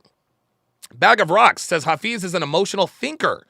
He is allowing his emotion to bleed into his thought process. To fix a problem, you have to acknowledge it. He seems to want to ignore it because it makes him feel bad. Exactly. He doesn't want to talk about the risks. He doesn't want to talk about the fact that women are financially motivated to screw you over. He don't want to talk about that. Mr. J with the $2 super chat says, this is why coach is the coach. He is always ready. Bruh, if you stay ready, you never have to get ready. Real talk. It's another conversation. Because many times, However, they don't get anything from the insurance that they pay, right? But I don't want to put you out of business. No, I love insurance over here. Life's good. You're not going to change anything. Exactly. But here's my point. And this is kind of Hafiz's point, is you're talking about you're going to die, you're getting in a car accident, your house is going to flood, you're going to flood. And he's like, stop talking about the negative shit. What Hafiz is saying, and I'll let you kind of go from here, is, well, let's talk about what happens if that doesn't happen. Let's hear some positive stories. Let's hear about the lovely home we're going to build. Yeah, but that's just, and listen, Sosnick is just being an objective host. He has to play devil's advocate. The difference between insurance and the red pill is that we teach what's most likely going to happen. Dude, you pay. Listen, you pay insurance. You pay insurance, right? You pay insurance. You're most likely not going to get anything back. That's the insurance game. That's the scam, right? I don't want to call it the scam, but that's just how it is. That's just how it is. But in relationships, you are far more likely than not to be screwed over by a woman. If you get married, it is far more likely than not that she is going to file for divorce because she is financially motivated to do so. That's the difference. And we don't have to talk. And here's the thing. We don't need anybody to tell us about the benefits of being in a marriage because we get it all the time. The world tells us, get married, get married, get married. Every kiss begins with K. He went to Jared. Blah, blah, blah, blah, blah. We get it shoved down our throat. Despite everyone knowing that relations are in the shitter, men are still continuing to go down the aisle. They're not doing it for no reason. They're doing it because they're told to. We're sold the white picket fence and all that. We see it on Lowe's commercials. We see it in cell phone commercials. Every commercial, every television, every movie shows the best case scenario in terms of relationships, but it doesn't show the likely scenario. We talk about the likely scenario. Television, movies, all that is scripted. That shows you that is the best case scenario. That's why, dude, this is why Disney movies and rom-coms, that's why they're dangerous. Those are the exceptions to the rule. That's the fucking fairy tale. So, yeah, we're not gonna talk about the benefits of being married because we get it shoved down our throat all the goddamn time. The amazing car we're going to drive in. The fact that my house isn't going to get blown away there you go. In a hurricane. There it is. And I understand what you're saying is like, yeah, brother, you can have the most beautiful house, you can have the most beautiful car, you can have the most beautiful life, but you do need some protection. Just be fair. So it's almost like a both. You need both. But just to be fair, when two people enter into that agreement, that's what they talk about. They don't sit together talking about, hey, when we get divorced, and they sit to talk about those things. There you go. Oh, look at this. The conversation is being had, Fair but enough. it's almost between those two people. But when divorce happens, it happens in the court of public opinion. Woo! It happens in the public court. Oh! So Go ahead, wow. Wow. You asked me a question. That's why I was responding, because you asked me and I was going to respond to the question, but it is what it is. So, Hafiz. Bruh. Did he really have to do that? Like, come on, man. Dude, Hafiz used to be, honestly, man, he used to be solid, man. Look at Divorce this. happens, it happens in the court of public opinion. This right here is not necessary. And it happens in the public court. yeah. So Go ahead, Hafiz. you asked me a question. That's why I was responding, because you asked me and I was going to respond to the question, but it is what it is. Like, was that necessary, Huffies? Come on, man. Like, dude, there's no need to take this shit personally, as Aaron Nola's brother just singled in, or just doubled in a run. And Jixler says he asked you a rhetorical question. Yeah, yes, exactly. He asked a rhetorical question. And you answered the question. Come on, man. So remember, this is how you know, Adam. This is a true test. Ali, the top. If you want to. Asito Roscoe says, Hafiz, MTR voice. I love it when he said, Larsa Pippin. True test to how. Yeah, that was passive aggressive. That's, come on, man. Like, there's no need to be like that. Just be direct. Bag of Rocks, $2 says, Hafiz is feminized, full stop. Man. This is bad. Someone views the world, see how balanced they are. Right? So, like, let's see somebody politically. The best people politically are people like Adam. They can go hard on the right and go hard on the left. Oh my God, this dude continues to talk about balance. Ain't no fucking balance, Hafiz. See, now he's starting to piss me off. Now I'm getting emotional. Not really, but now this is starting to piss me off. All he talks about is balance. But no, bruh. The truth is the truth, fam. There is right and wrong. So what this guy is going to sit here and say, I imagine, is you want to talk about both the good things about being in a relationship and the bad things about being in a relationship. Dude, there is no balance. There's no balance on the other side. That's why this community exists. We're the ones bringing the balance, man. We're the ones bringing the balance. The entire world gives us all of the benefits of being married. They do it everywhere. Dude, billboards everywhere. Yeah, Dr. Durden says ain't no balance in facts, but exactly. Not everything is subjective, dude. Celestial 2 says emotional thinkers are the most dangerous people. Oh my God, this is crazy. They can see the good in the right, they can see the good in the left. They have a balanced perspective. There's a big difference between politics and relationships, brah. There's a big difference. Dude. Politics, holy moly. Nah, man, don't do that. On both sides. When someone's only going hard here 24/7, you notice a little bit of offness. Offness. Very astute. Very articulate. My biggest thing is I said balance. I didn't say far west emotional. I didn't say far east logical. I said balance. Correct. We're talking about facts, Hafiz. Facts. My point is that if you're trying to tell somebody about buying a house, use a house example. Let's stay with the house example. If you're gonna sell somebody a house, dude, he keeps saying the same human thing. beings need houses. Of course, you're gonna add insurance to it. But this is how you're not gonna sell a house. Let me show you this beautiful house. Do you know if your house burns down and you're inside of it, you're gonna die? Do you know that there's all these electricity problems? You know when a hurricane comes, your house is gonna fall down. You lose your commission if you sell it like that. And if I'm trying to sell something to you and telling you every worst case scenario, hey Adam, come drive this Lamborghini. Do you know that Lamborghinis you can get in a crash, you can die? That's right. Do you know if you drive this certain speed, you're gonna like. It's not either or, because this is what it blows my mind. I know how nihilistic these guys on the internet are, because they can't even tell the nuance. It's not either or, it's both. Yeah. I want you, please sit down with Coach and hear about the worst case scenario. Hear about how to protect yourself. Hear about the insurance. I want you to have that. But if all you're doing is watching him, I'm telling you, you're going to be deceived, because all you're going to be consumed about is the worst case scenario and the big bag boogeyman, aka the state, aka your woman screwing you over. You gotta hear the balance. You gotta hear the best of stories. And I remember Patrick Bet-David, shout out to PBD, said, dude, this guy, now he's more pandering. Would love to hear, do a debate. On one end, people who've been happily married for 40 years, a beautiful marriage, and then the guy who's been in the worst divorce in human history. And then let the people hear both of the stories. And that. Yeah, but whose story is more common, Hafiz?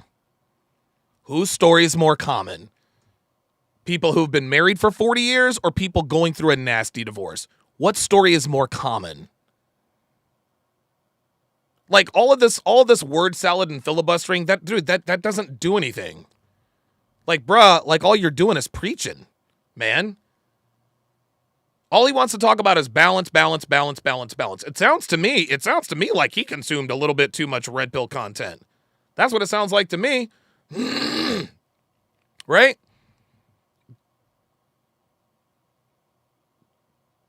Which scenario is more common, Hafiz? This is dude, this is not about balance. This is not about balance. This is about the truth. He just sat here, if you only watching him, you're going to be deceived. No, Hafiz. No. Men are being deceived every day. Men are being deceived every day, Hafiz. That's why dude, that's why relationships are a shit show. That's why they're a shit show, man. Men are being deceived every single day. This is why men are walking down the aisle. This is why men continue to walk down the aisle. They're being deceived all the time. He talks about balance, balance, balance. Hafiz, there is no balance. It sounds to me like he's in one of these silos. It sounds to me like all he really does is sort of watches red pill content. That's what he does. Why do these guys only talk about the bad things about relationships? Because we're the only ones who do, man. We are the only ones. We are the only ones who talk about the actual risks of marriage. Nobody else does. The real risks of marriage. Nobody else does. Hafiz, we're the balance. Mr. J, $2, says, we are the ones bringing balance. Oh, he says, hashtag, we're the ones bringing balance. Selexial2 with the $2 super chat says, those with bad arguments use false equivalences. Yeah, you're right about that. Raza the Terrible, $5, says, Hafiz and his suit is on life support. Send in the EMTs. Send in the EMTs. Yeah, I think, oh boy. I think it's pretty clear. So this podcast's the title of today's episode is Hafiz lost? And the answer is absolutely yes. He's lost, man. He is lost. He is very lost. He's and Rollo Tomasi talks about these guys all the time. He is a man who, how can I put this? He is a man who found the red pill. He used it to become more attractive, right? Got what he wanted, got married, and now he feels like merch. And now he feels that he doesn't need it anymore. He's saying, well, I didn't have to do all X, Y, and Z to get my wife, so now I'm going to speak out against it. I don't think he's a bad guy. I really don't. I don't think he's a bad guy. But he's lost, man. He really, really is. And you know what, man?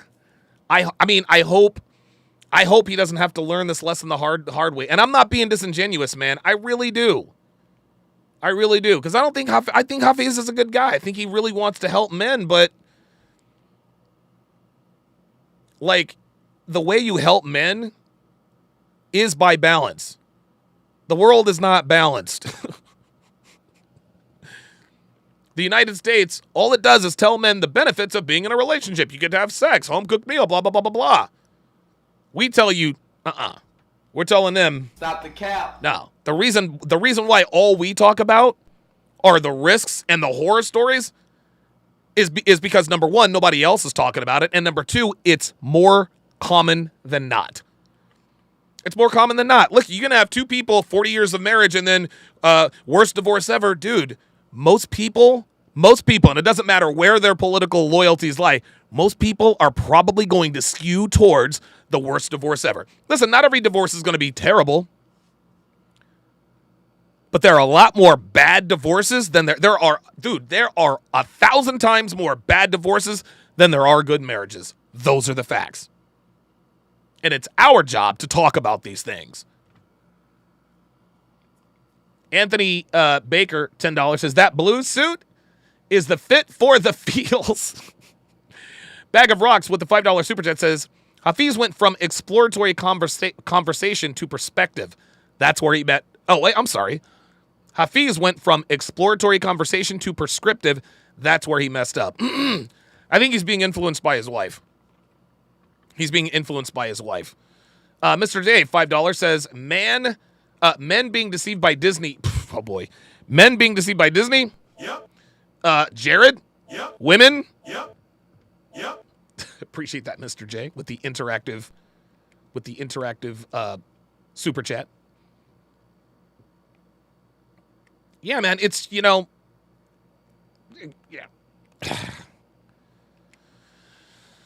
Oh boy. So, yeah, I think what this comes down to is I don't think there's really much more to add. Blazanity says, here's the thing. This is on the Sharpe stream side. He keeps talking about balance when he's advocating on going on impulse instead of understanding the consequences. What I got from him is that he would rather disregard the consequences and live in the same delusion as women do and truly believe that he will be absolved from the consequences that occurred. My father told me this one lesson that sticks with me to this day. Ignorance to the wild will not save you. I understand more now that he's referring to us as men. Wow, Don DeMarco for that one.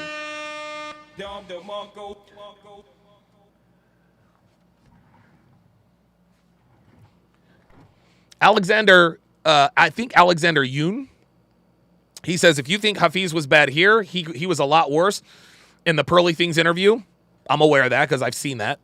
Mr. J, $5 says, I really miss Kevin Samuels. R.I.P. to the Godfather, the legend, the Holy One, the Great One. Kevin Samuels. Yeah, man. Yeah. Unfortunately, I think that I think Hafiz is I think he's being influenced by his wife. I think he's also being influenced by his pastor. His pastor's doing him a disservice. And again, guys, I don't want him to get screwed over. I don't.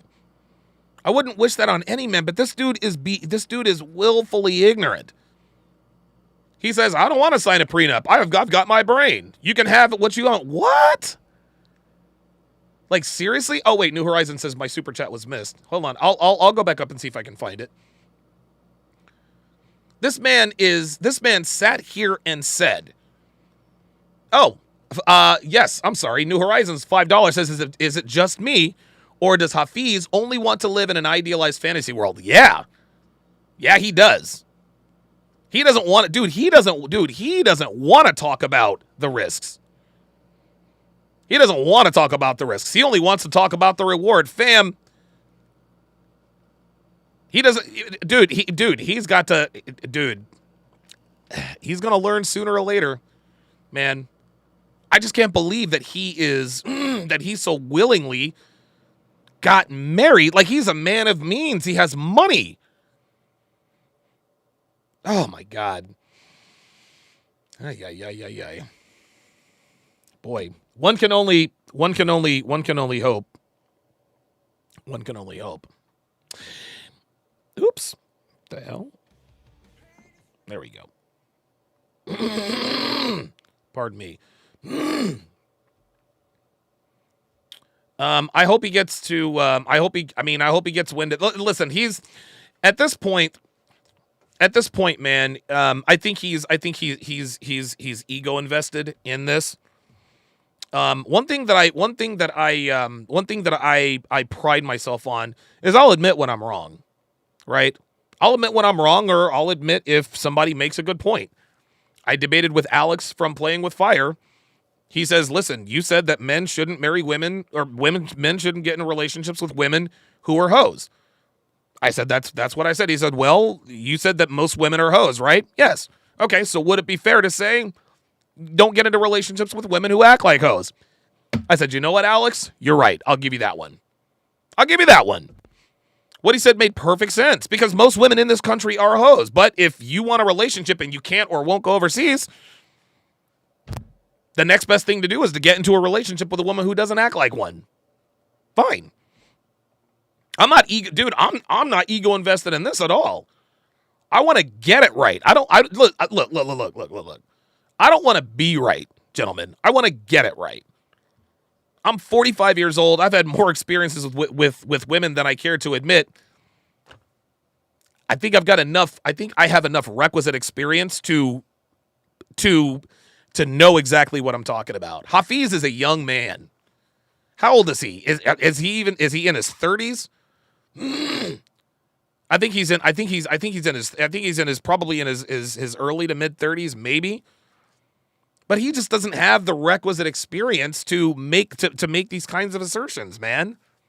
He knows the truth. He just chooses to ignore it for the sake of balance. That is going to do it for this, the 880th edition of TSR Live.